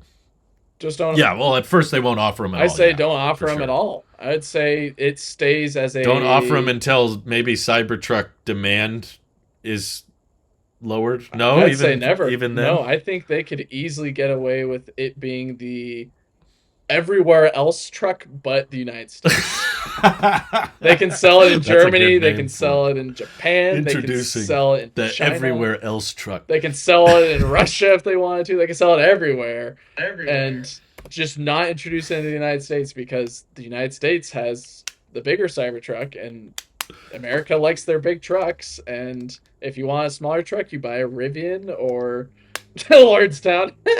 um, and if they ever make them. Make And them. And just anything else. I think it just makes a whole lot more sense to not sell it because then you're competing Cybertruck with Cybertruck, and that's only going to hurt Cybertruck. So it makes more sense to just bar it from selling in the United States, sell it everywhere else, sell it in Antarctica. Who cares? Um, at that point, it just makes more sense to keep the original Cybertruck in America because that's basically what it was focused on. Um, and that's the only We're region. the biggest pickup truck market. Yeah, but it's also like the most expansive area on Earth that has a whole bunch of people in it. Um, Yeah, yeah. we have tons of space here in America for trucks to roll around. Even in the cities, there's still space for trucks to roll around. So Mm-hmm. it makes sense But financially. assuming in the future, if they ramped up Cybertruck at Giga Texas enough to meet demand, they lower prices just like they are with the S and X right now, and suddenly everyone who got a Cybertruck, everyone who wanted a Cybertruck has got one, Mhm. and they're working on okay, how do we increase market share of the Cybertruck? Just like how Ford has a Ranger and a Maverick, you wouldn't be in favor of them pulling smaller Wolverine style Cybertrucks. You'd rather No, Giga Texas make those, no, just or don't just make them in the United States. I think as just evidence don't do with it. the F-150, you don't need to make a smaller truck. Ford does with the Ranger and Maverick, but I don't think those sell. No, they don't. They don't sell as plentiful as the F-150. Uh, No, and that's true. Tesla's in it definitely for financials because they want all the money that they can to further their company and build more things Mm-hmm. or be the best in manufacturing. But I don't Mm-hmm. think they're in it for providing options right now. Maybe in 2030, at least that's kind of like my nice little trash bin of like all the cool new ideas throw it in 2030 at that point because it seems like at least that's far away enough even though it's Yeah. 2023 as of recording this. um Society in 2030, it's just this utopia, this it's technology. all the Everyone, engines. everyone refers to 2030 as this great distant year. It's 7 years from now. 7 years Stop. ago was 2016. Ugh. So When the Model 3 was coming around. yeah, when they unveiled the Model 3, it was 7 years ago. Oh That's jeez. weird to think. Yeah, Hmm. you have a really Well, old I car. like your thought process. In America, your opinion on Cybertruck is go big or go home. Well, it just doesn't make sense to make a competing Cybertruck, right? Like, why would you make a I different mean, if you want Cybertruck? to increase, because you might sell more here and you could sell them at higher price than Latin America, so there'd be thicker margins. I think it makes more sense to jump from Model 3 to Model Y. Like Model Y is justified because Uh it's huh. just a little bit bigger than the Model 3. It's has a little bit more space than the Model 3. It has a little bit Mm-hmm. different characteristics than the Model 3 with like the hatch and 7 rows Yeah. and all that. There's enough to justify the jump from 7 seats. 7 rows. Yeah. Did I say 7 rows? It's like a van. um, but at least that jump between Model 3 and Model Y makes sense to me because Okay. there's just Okay. enough differences between sedan and crossover. But a smaller Cybertruck, you don't think would have enough I differences? don't think so, no. Even if you What? Even if it was rounded? exactly that, even if it's rounded and all that, I don't think there's enough to justify the difference because you still Okay. have people think about the Maverick as like, oh yeah, it's a smaller F-150, but then in reality they look at it, it's like, oh, it is actually a very small truck compared to an F-150. But Mm-hmm. even so, like it's it you would have to make the Wolverine Cybertruck basically like a Model X or Model X or Model Y sized thing with a bed to make it at least different enough to make sense to have that market delineation between the two. But it's even so, like, no, at least in my mind, it doesn't make sense to make the Wolverine Even so, Cybertruck in America, no. or at least sell it in America Okay. either. That's fair. It's I'm selfish because I'd want it. Oh, bummer. I'd be more Sounds like interested you're in a moving to smaller Latin truck, America but then, or anywhere else in the world. Go move to Germany. yeah, hey, we could go to Australia and get access to the Wolverine Just move Cybertruck. halfway across the world, just so that way you can Yeah, drive something that's I'm built. tempted to move to Germany just so I can get the Quicksilver Model Y. Every time I see a picture of it, I'm just like, it might be cheaper to just wrap, Oh, it's way cheaper to but wrap than to move all the way across to Germany. I don't know. We need to break down the costs involved there. But No, on no, the no. We're not subject ready for of, Taylor's of financials yet. We've talked about oh, this in the okay, past. We can't do that yet. we never will be then. No, It won't that's a happen. But 2030 thing. on the subject of Cybertruck accessory inclusion, whatever, have you done much research into the Cyberlander?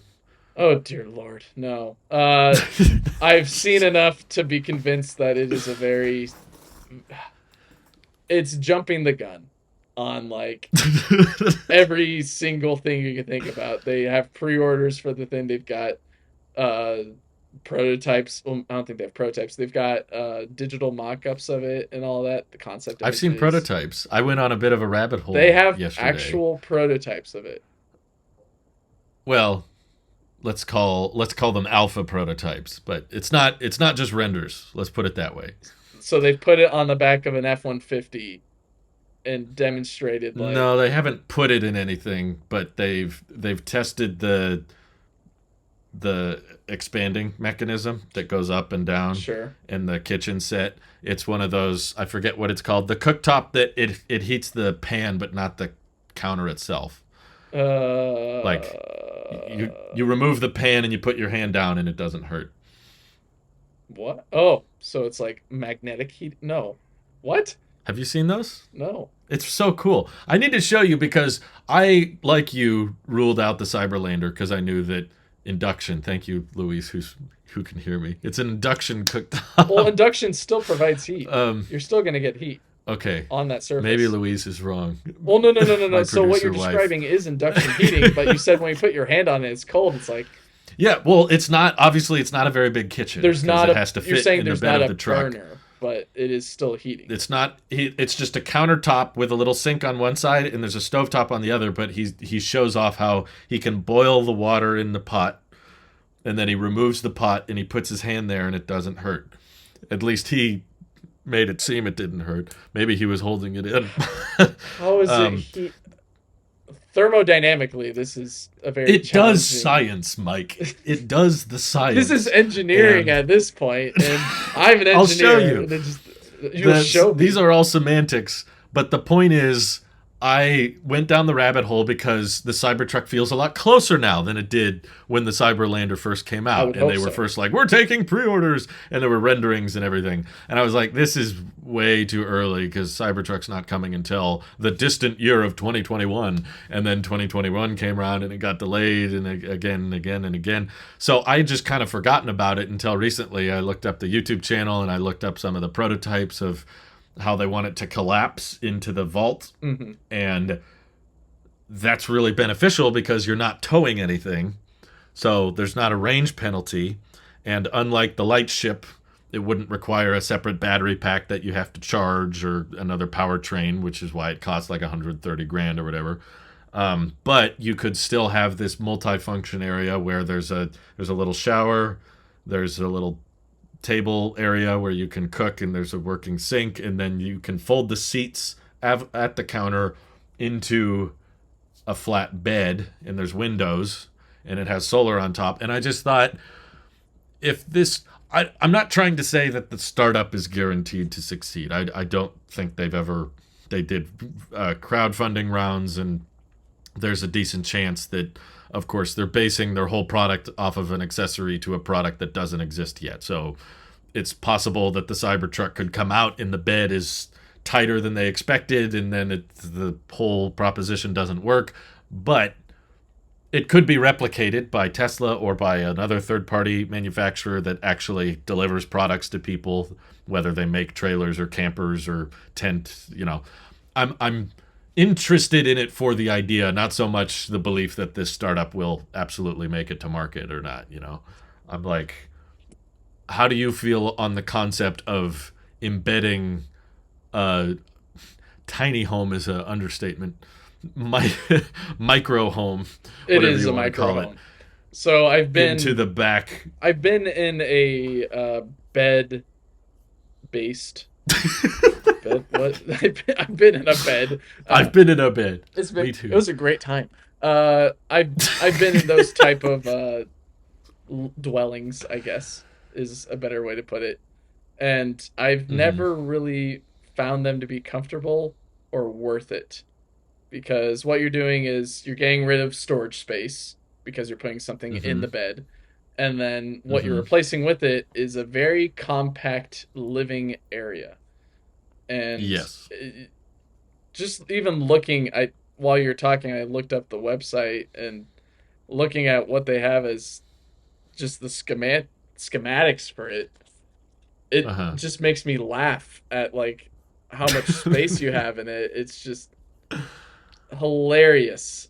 Uh, I just don't think it's even close to worth it in my opinion, just for my lifestyle. I mean, I thought van life was something that would be interesting and fun, but after checking out a few vans, whether it's Mercedes, Ram, Uh whatever huh. else, it's like there's not much room to live in here, or like move Uh huh. around, or even like just, I don't know. Many of them combine the toilet and the shower, and it's just like, ew, that's a lot of gross, like just germs I do all over the that all the place. time. Oh, that's too much information. I did not expect to learn that today.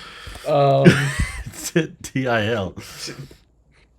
you can save that for 2030s. But but I guess I've always found that things like trailers make more sense, like the light ship, or what Airstream kind of debuted a while back, being like their EV version of it that reimagines it with a battery pack and motorized wheels and all that.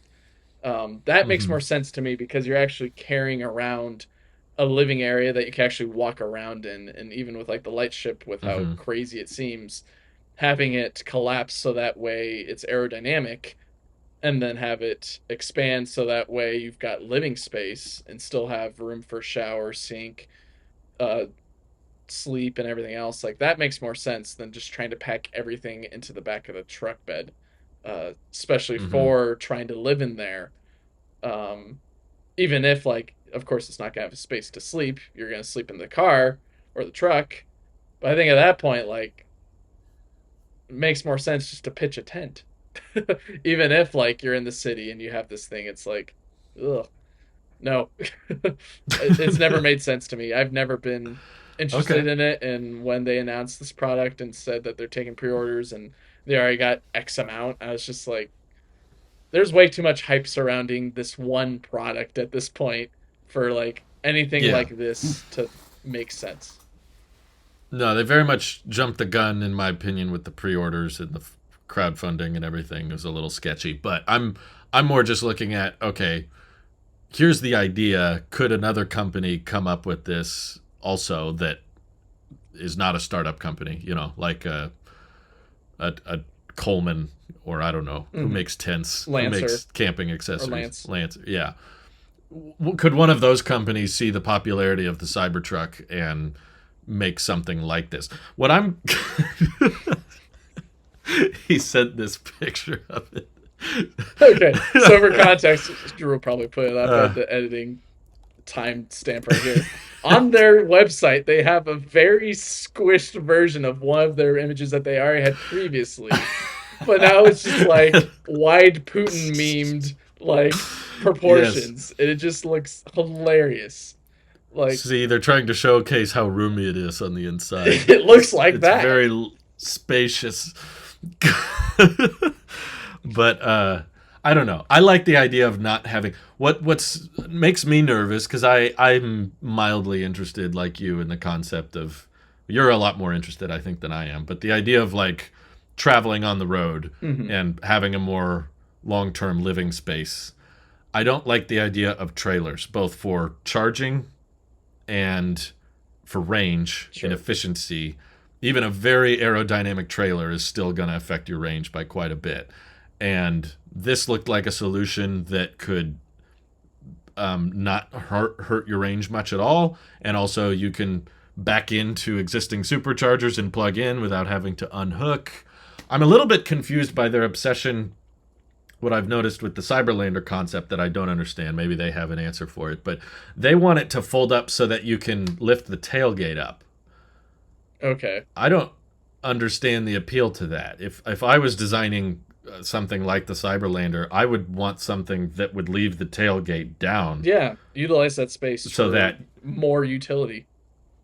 yeah, and even so, you could even build in a bit. I think it could actually help with aero a little bit if the drop off at the back of the truck was not so It drastic. goes If further. it narrowed out, It becomes like yeah. a If it Aptera where it comes to a point almost. right, if it came to more of a teardrop shape, maybe not as thin as the Aptera gets, but if it came out a little bit further, because their design of the Cyberlander, the slope of the roof of the accessory is supposed to line up with the Cybertruck roof. If you just continued that roof down further, I think that would help with aero, and you wouldn't have to have all this unfolding mechanism of like, okay, fold up the stairs, fold up the door, and push it inward so that you can fold the tailgate up. I'm like, why do you need to fold the tailgate up?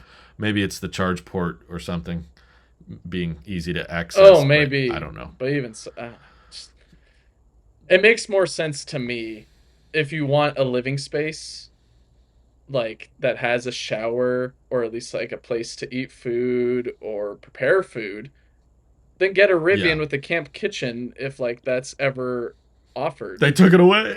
Or even just make your own version of it, like with a Rivian. Like you Yeah. already have that. Or even just like, I don't know, just I think the problem is it's trying to do too many things. yes, I agree. It needs to do something like a few things very well rather One or than two do things very well rather everything. than four or five things. Like, I would probably just say sleep in the cab. I'd rather sleep in the second row than the the the lander part, or sleep in the front seat for all I care. I was trying to figure out where I've do you done even that. sleep in this thing. It's I just came up with the conclusion of you just sleep in the truck, but I do see now that the chairs that look very They un uncomfortable can actually fold out. Look at them. Have you seen them right. in the image? Like they're just like Yeah, it's almost like they're the very sharp. well, it's close to like the what's it called? The airplane seats that got leaked I think a year ago or two, where like you're basically Uh-huh. just squatting or standing up with like a little bit of relief with like kind of a small seat and all that. It reminds me of that with like how Yeah. stiff these Or seats look. here's an idea. Maybe you'd be more on board with it, because a lot of people just like me, they just hang out in the Cybertruck Uh-huh. inside. You've got a display. You've got a counter. You know, the prototype even had that marble look to it. That probably won't make it to production, but you just, if you're living on the road and you don't have a house, why do you need to cook? Why do you want a kitchen? Sure. Just eat out Or all the even time. You don't. I think a better version of this, in my opinion, is just how trucks offer camper shells, or at least dealers Yeah, offer yeah. camper shells. Just make a camper Right. shell for this thing, even if like it makes the arrows seem weird, but because like you can't carry that You could angle kind of anymore. build it into the slope, though. You could make the front slope go You just get up, rid of that nice the view of glass the roof. glass for the passengers, and it just becomes Yes, structure or whatever. exactly. I think that makes a lot more sense to like actually I think that's what the Cybertruck's concept images had. Um Mm, not quite. They had. no? Okay, well, the point I was going to get to is Sorry. maybe the Cyberlander concept would make a lot more sense if it was just trying to do one thing. Like the thing that came to my mind is a bathroom. There's a toilet and there's a shower. Oh, it did. Yeah. What if it just was your bathroom? You put the cyber porta potty, the Cyber cyber potty. potty. That's my idea. New startup. We're gonna take $100 deposits. There will be a Series B crowdfunding round on my website coming soon. The cyber potty, and The most because you don't have a uncomfortable house crap anymore, you've ever taken. the how to deal with your emissions and your zero emission journey. Managing emissions for, yeah, we'll come up with a better slogan soon. But like, Oh.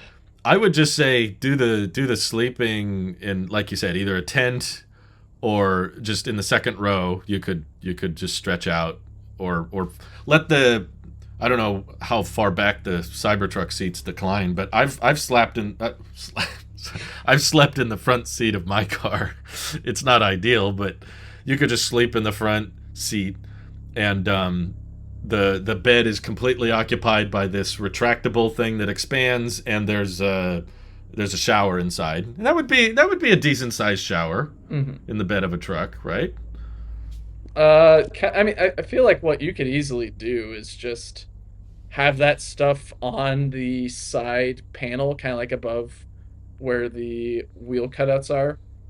Um, Mm-hmm. and basically just have that as a kit where you already have it on like most trailers. Just it's basically a cord with the hose on the end, or maybe has a shower head on the end, and you just take it from wherever, and it's got a tank of water, and then you just have a pump, or even just use gravity to have water go Mm-hmm. from the tank to the You'll shower have head. outlets in the truck. That You'll have too, and it can power. be powered through there. So there we go. So it's like just do that. It You've got doesn't make energy. sense to make a whole shower system on top of the car. You already are probably in an area that like has just solid ground, or not as dirty ground. You're not parking in mud. Uh, so it doesn't. The Cyberlander just doesn't make sense to me. It's doing way too much. I think the concept image that Tesla, I think, briefly showed on the I hate that Cybertruck's image, by the unveil. way. You hate it? I'm perfectly Yeah. fine with it. It makes a lot I'll, more sense to tell me why you me like it. than the Cyberlander, because it has a whole camp kitchen with all the different surfaces that you need for cooking, and also has a fully functional cooktop that has multiple places where you can cook stuff instead of like one tiny square. Um, Uh huh. it's also got a bunch of room that you can sleep in the bed, uh, and also does the thing that I've mentioned before. It carries that roof line, but just to a different angle because it's taking it from that point. And Mm-hmm. yeah, I guess it still has some things to work on with like accidentally stepping out of the bed and stepping onto a camp That's what I was kitchen. gonna say. How do you get in that? How do you get to the bed? Well, it looks like there's a nice little portion in the middle between the storage cutting board shelf and the cooking top that you can go in between, like a little hallway. If not, I'm sure all those just fold in.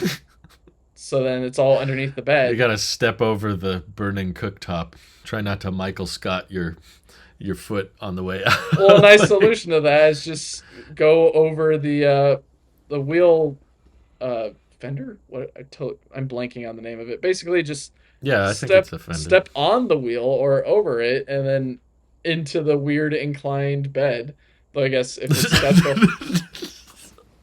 Again, what I'm The saying weird is incline. this thing makes much more sense than the Cyberlander, in my opinion. The No, Cyberlander I sounds think way too expensive, does not offer enough Cyber uses. Potty, I think, is the one that makes the most sense to You don't me. even need to I would just want. provide plumbing for Cyberpotty. You just have to put it on the hitch on the back of the Cybertruck and have it open up to nothing. Ta-da! The end. There you go. It's already been invented. It's just now you make it silver and angled, and there you go, Cyberpotty. Yeah, yeah. I just think you can live in the cabin portion because the Cybertruck is. I mean, if you want a place to walk around, none of these solutions are going to work. Even a trailer is going to be kind of cramped. So Somewhat. if you need a space to walk around, get out. Just get But if out. you're looking for if you're looking for a place to sleep, use the cabin, which is going to be HVAC controlled. I don't know what the Cyberlander's planning for HVAC, but that's probably going to be a problem Has a and a big hose energy connecting consumer. to the inside of the car, and then you have to go on the Oh, inside of the jeez. car, set the temperature, Yeah. and then go to the Cyberlander and hope that that air is Yeah. going through the funnel into the. I Right. swear, if it does do that, oh dear No, lord. you've got your TV in the Cybertruck. You've got your display. You've got your HVAC. You can turn the second row into a makeshift little bed, or you can sleep in the front With the seat and midgate. just recline. You could have the front seats recline all the way down and just sleep there. And then the one thing you're missing is a bathroom. So you just have a little bit of a small bathroom in the bed, and you just have to top it off with water from time to time. Um, and it gets its plumbing it's powered through the 240-volt outlets in the bed, so that can heat the water. That can, I guess toilets don't need power. You can They don't. No. flush through there. They Um, use a cool thing called physics. oh, see, Like, I've never heard of that. oh, it's a pretty neat subject. No, but at But then least you'd like, have a black water tank that you'd have to drain every so often, and you make it yeah, smart. It has a little indicator. You you have pooped too much. You need to drain this set of. you are full And of then crap. Yeah, this is. It would be in the style. Tesla likes being funny and memey with everything. Fart mode. So it'd have little It alerts that keeps say on doing you're full fart of mode. crap. It just as you're driving around, it's just fart mode constantly going, let you know your tank is full. And you can have a little status indicator that drops down as you're running out of hot water in the That'd be nice. in the tank. See, it would just be your bathroom for food. Freaking go out to eat. You live in a car. Well, even Drive to better, food. you have the frunk that opens up like a truck, and you could just use that flat area in the front for your kitchen needs. Yeah, you could That's a better. Thank you. Yes, that cook set top they have in the rendering you showed. Uh-huh. Put that in the front. Don't put it in the tailgate. That's not a good place for it. That's That's where how you're you using get the out of the bathroom. tent. Yeah, I don't want to step on the stove top. Look at this madness. Everyone's trying to live out of their car in the most effective way possible because the Fed keeps freaking rising the interest rates. This is the world we're in. The funny thing is, this whole setup is still going to cost more than a house. The Cyberlander's like $50,000. Cyber Potty, I think we could get to 30,000. But no, I'm sorry. You see all those ingredients? You see all the potatoes and the things they're cooking? Yeah. Where do you get those? You're not growing them in the truck. They're obviously in the forest. So They're in the forest. So if you have a vehicle, you are capable of driving to where the ingredients are. Uh-huh. If you're capable of driving to where the ingredients are, just buy the food. It's already cooked. Why are you cooking it? What's the point? Drew, Why do you need to? some people like cooking their food. I think you've done this a few times on Okay. another channel that you own. Yeah, but we have a house. If my point is, if you're trying to live out of a car, what's the obsession with? I want a kitchen, but I want to live out of my car. I'm like, pick one. I'm not like, how do you cook in the car? Like, where are you getting those groceries? Drew's the type of person that Where- saw all the jelly bean flavors, and he's like, I can only have one of these because there's 6 different flavors. Meanwhile, Michael's like, Well, I ate all of the jelly beans just now. Okay, my compromise then, I will concede. The frunk of the Cybertruck is probably going to be massive, right? We've Hmm. established that. It's this big thing that opens up like the lightning. Put your cookware in there, put the potty in the bed, and wet the bed. That could be a good name for this product. Dear Lord, no. Don't worry, honey. I'll wet the bed. And then use the restroom in the back. And you cook in the front. And where do you keep your clothes? Second Um, row. Maybe the seats open up. Yeah, it's underneath the back seats. There's storage down there. The glove box. It's Oh, got some room. how much? What size clothes do you wear? Toddler. There should be a sub trunk, right? So Yeah, under the shower.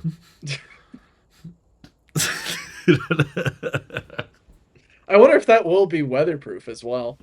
If they still do plan What? on having storage underneath the bed, if Oh, that will be weatherproof or not. Because at least with like Rivians, I I think it think is. so. It's not like you're carrying around a whole bunch of water where your spare tire would be. Do So you think the Cybertruck will have a spare tire? no, Okay. I don't think so.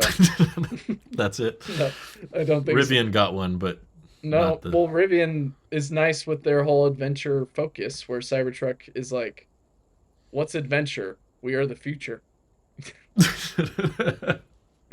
Cybertruck's surviving the apocalypse. Basically, its You don't wheels need can spare just tires in the reinflate apocalypse. themselves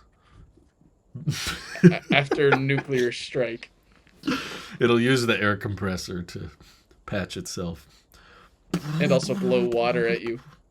There we go. It Cyberpunk can theme. use its air compressor for Japanese type toilets for your cyber potty.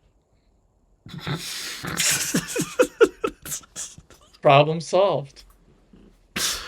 Yeah, you'll have to use a bidet. Well, Toilet that's paper it. is going to clog up Yeah, the black water. we don't have any space for storing toilet paper in this thing. We've already stuffed the Okay. glove box with our clothes, apparently. I don't think how much do you need for a kitchen set really? You need a sink, you need a Just stove need some top, plastic forks that you can buy from the dollar store. Should or be the fine. Rivian has the titanium forks. Oh, there we I go. think you could fit I think you could fit all of your necessary kitchen accessories in like half of the frunk. Just Okay. like the left half, and it unfolds, like it rotates and swivels out. And Okay. then the other half you can put your clothes. So right next to the warm stove top that you just cooked your potatoes on. You got, So got your precious Randy asked salts. last week, he's like, "Are you getting a Cybertruck?" And I was like, "No, I can't think of a reason." This is how you would do it because This I is the don't. only reason you'd buy a Cybertruck now is like this whole setup of having the bathroom Yes, take up the whole bed the and cyber then potty in the kitchen in the. No, I don't need the kitchen. I'm on the road. I'll go to restaurants. I'll I'll you just just eat at eat McDonald's somewhere every else. day. Yeah, exactly. There's no health ramifications to that. Zero. But the thing is, I'd be interested in living on the road like you've described myself, but I have no interest in towing. I don't want a trailer. That sounds hard to park, hard to charge, hurts the range. You'll be stopping a lot. And also, a Tesla van is probably going to suck efficiency wise. It's probably not going to be that spacious anyway. And because vans are probably going to prioritize like Rivian has with the delivery van, the range is probably not going to be very good. It's going to be like a 150 mile range, which is fine for delivering packages. Hmm. But if you're trying to road trip with it, it's not a great Yeah, you're gonna solution add a whole either. bunch of stuff into it. It's gonna decrease the range from 158 or whatever down to Yeah, 100 because you've stocked it full of your right. toilet. And vans, there's not really an efficient way, an aerodynamic way to design a van. Pretty What? much all vans are like the giant drop off Oh, you're on the talking about the back. back. Yeah. I mean, you could Maybe the just front end you can make pretty aero, but the back is always inherently going to be horrible for efficiency. So the idea of putting something useful in the bed that collapses that aligns with the rest of the design of the vehicle that's what I appreciate about the Cyberlander, and I could see myself one day wanting a Cybertruck if my goal was to make it like a long distance road trip type vehicle, because the range is likely going to be at least over 300, which you probably won't get with a van. And even if you load it up with your cyber potty and your cook frunk, what do we call the frunk thing? The KUNK. I don't know. The KUNK. I mean, what would it be? It'd be it's a kitchen in the frunk. So I love it. The kitchen. The KUNK. I've never heard that word. There's so much I'm learning today. Okay, that is the scenario in which I could visualize myself wanting a Cybertruck. I mean, if I could live in it. Here's a revolutionary idea as well. Just wait till the 2030s for Tesla to make their Tesla RV.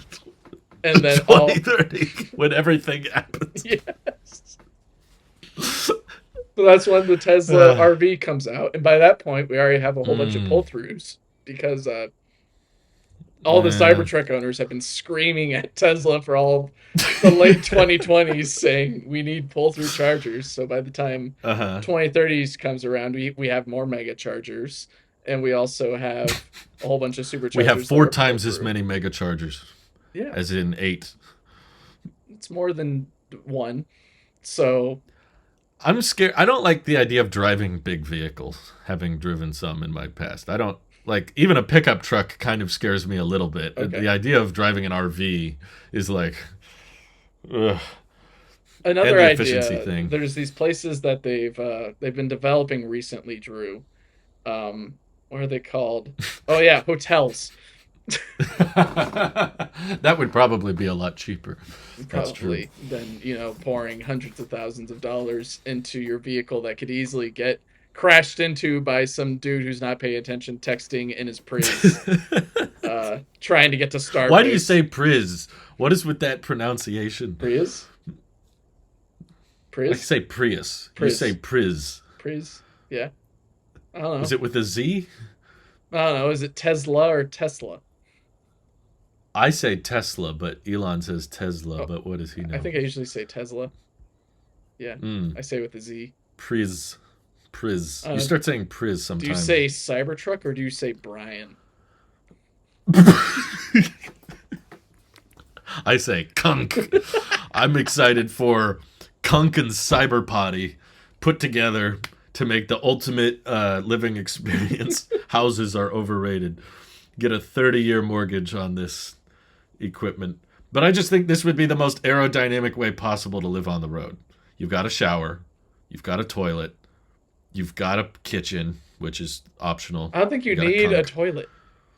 People go camping all the time with a trowel, and that's it. That's all you need. Yeah, but camping's short term. Well, unless you live in LA, there's a lot of full-time campers, unfortunately. But you can find a patch of dirt somewhere, probably. I think I'm not going to make these accessories, but I'm trying to throw them out there as for those existing manufacturers of pickup truck accessories, like the camper shells or whatever. I'm trying to send it out there. This is what I want. This is what you guys need to work on.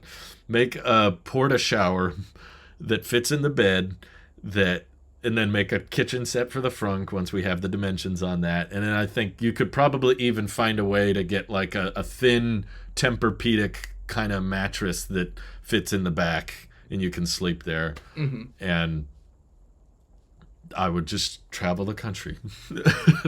This only makes me more interested in the idea of whenever Aptera gets to it, hopefully. If they would make something close to like an Aptera RV, and what would that look like? Would it just be like a limo, basically? Yeah. With like I was thinking about this recently. It's funny you bring that up. On my road trip down, I was visualizing that concept I was just expressing, that vans by nature are bad for aerodynamics. Well, I think it would have just like another way you can do is basically just make it like the back of like an airplane, right? Because it all kind of comes up into a rounded tip or whatever. Just do that with vans. So you just have. What I was visualizing was kind of like a bullet train style design, where it's very narrow at the front and then it gets big, and then at the back it narrows down again, and now just add wheels to the bullet train concept, and you could make a somewhat spacious, fairly aerodynamic, but it wouldn't look like any old van. No. It would be very bizarre. In fact, the entry point would probably, most vans, people are used to having doors that swing open on the back, or in the Rivian it's like a rolling door, I think. Mm-hmm. With this, the entry point and exit point would probably have to be in the middle. Yep. Because the doors couldn't fit on the front or back because they would taper off too much. And I was trying to think of what could you put in those little noses that would be practical? Like, could you make them storage space, or like more batteries Put or the something? brains Like, in it. I don't know. Put the things that people aren't interacting with there. So, okay. stuff like the electronics, or like the electronic cabinets or whatever, because you're gonna Yeah. need it with the length of this bad boy, this Twinkie, this canoe-looking boy that's been extended out into a bullet train. Um, you're gonna need It'd some. basically be like a rectangular room on wheels So it's a Zooks, that but just has cones Yeah. instead. Yeah, but more optimized for highway speed than the Zooks, because the Zooks is optimized for going like 40 miles an hour basically. not even. Whereas this could be going 70 miles an hour. Maybe you could put a lot of the high voltage battery pack in those cones. Yeah. So you'd have more floor space. So It it's wouldn't have just, to be so tall. it just wants to roll then, because all the weight is Oh, on the that's front true. and That back. would be bad. So then, yeah, you want to put it on the bottom as well. Well, maybe one layer of cells. Maybe put one layer So of they're pretty cells on the thin. top as well, and then also No. layers on the side. That'd be top heavy. Oh god. No, I think there's a Aptera efficiency focused way to do a van Sure. that would be really drastically different and look really weird compared to all other vans. But yeah, it would probably, like you said, it would look closer to a Zoox than it would a Rivian delivery van. Right. But it would be kind of interesting. How would you steer it? Guess you'd have. I think it'd all be drive-by-wire. Yeah, you'd have to. And then you just have wheels that kind of operate like Zoox's. Or it'd be more like Rivian. Zoox or Rivians, basically, or Lordstown. I guess you'd have. It would kind of just picture a light ship, but it's not a trailer. Yeah. It'd be kind of like that. Instead, Or just, light ship is like, we put a battery in here, we put a powertrain in here. Actually, we put a steering wheel in there. It's its own separate product. It's just at this point, just it's just grab an an RV. Airstream. What do they call them? Airstream Internationals or bigger, and then just put a steering wheel in it and call it a day, along with some motors. Yeah, Except also we'll call. make the wheels go out further. Now I can't find it. Is that what it was called? The light ship? The light ship, I believe. Yeah. The Yeah. LV. Okay. When I searched light ship, I just got a bunch of boats, and I was like, that's not right. I mean, you could also make it look like a boat. Yeah, I think the light ship could be smoothed out a little bit more, and you just add some more doors on the sides instead of the back. Probably. I think was it Airstream's EV version is the one I'm most Yeah. excited for if like we're talking about Uh-huh. the electrification of trailers and all that, bringing them into the 2030s, being able to have motors on it and all that for it to maneuver itself, so that way you could easily unhook it and steer it into wherever you want. I got it figured out. The back design, it tapers off into the little noses for arrow. Yep. The utmost tip, the very tip of that nose on the back, is the NAX port. It's just the connector. It all tapers out, and then It's like a and then you just clamshell. have the charge board. Because I was like, the problem with that taper design is how do you get it to reach the charge cable? You're going to take this giant thing to the superchargers and try to get the cable to reach. So it comes to this little It's pulling at the cone. cable. With your giant Twinkie.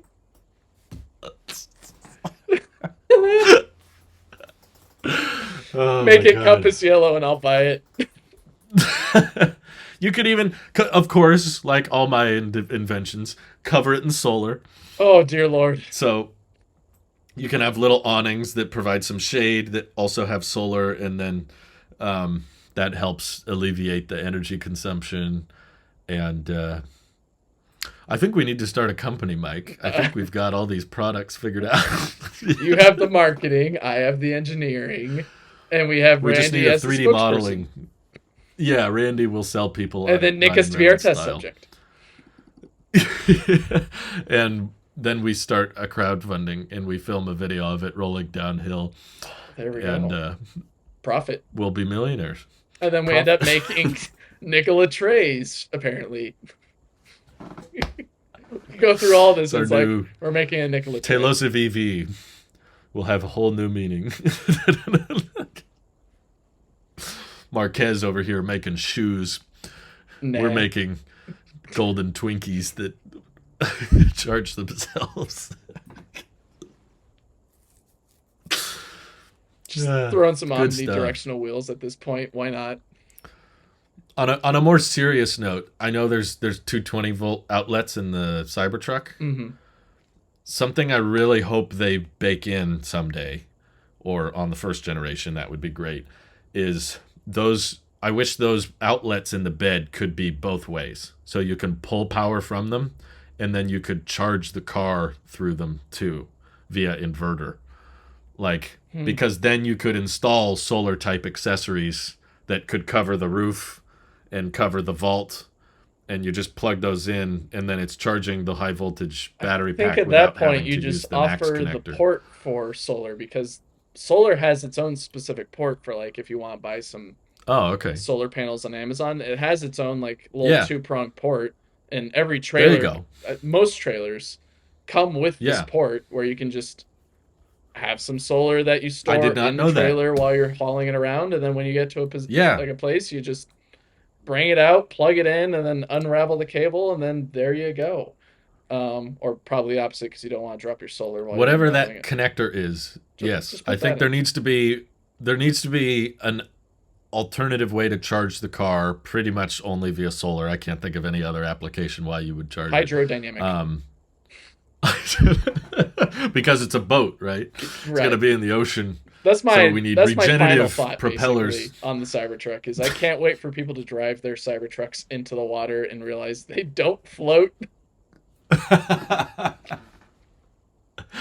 That's true. They pay. I saw someone on Twitter complaining that he's had a bunch of customers like drive their Teslas in water, Mhm. and then the battery pack gets water moisture in it and it ruins it. But they're like, but I thought Elon said it can do that. And nope. Stop So driving your cars into the lake. The fish are getting angry at this point. well said. Good Oh, stuff. this is awesome. Did you say that's your final thought? That is my final thought. Do you have any final thoughts, Drew? Sounds good. No, I'm glad we thoroughly explored that living out of the truck concept, though. I think Randy, I bet, has a lot of thoughts on that too. I want to hear I'm sure his there are thoughts. many cases. I mean, there are people who have. There's a guy who is out there driving his Model Y all over the place, and he's racked up over 150,000 miles at this point. He lives in his car and he Wow. does fine. So, Mm-hmm. to put all jokes aside, there is practical ways you can live inside a crossover SUV all the way up to a truck easily without any issue. I've met many people who have done Mm-hmm. that where, like, they're in a pinch, like they don't want Yeah. to drive the next day after going to the club into the nearby city or whatever. Right. So they just slept in the bed Mm-hmm. of their truck and used a bathroom nearby, and they fared pretty well. So stuff like Mm-hmm. that, like, it's perfectly practical, it's perfectly possible. I think we're just rapping on it because there's so much hype surrounding the Cybertruck that it's just Yes. insane to add on so much stuff to it until it's like a tower of cyber on wheels. yes. Well said. All right. Well, we'll catch you next week. Take care, all. Bye bye. Bye.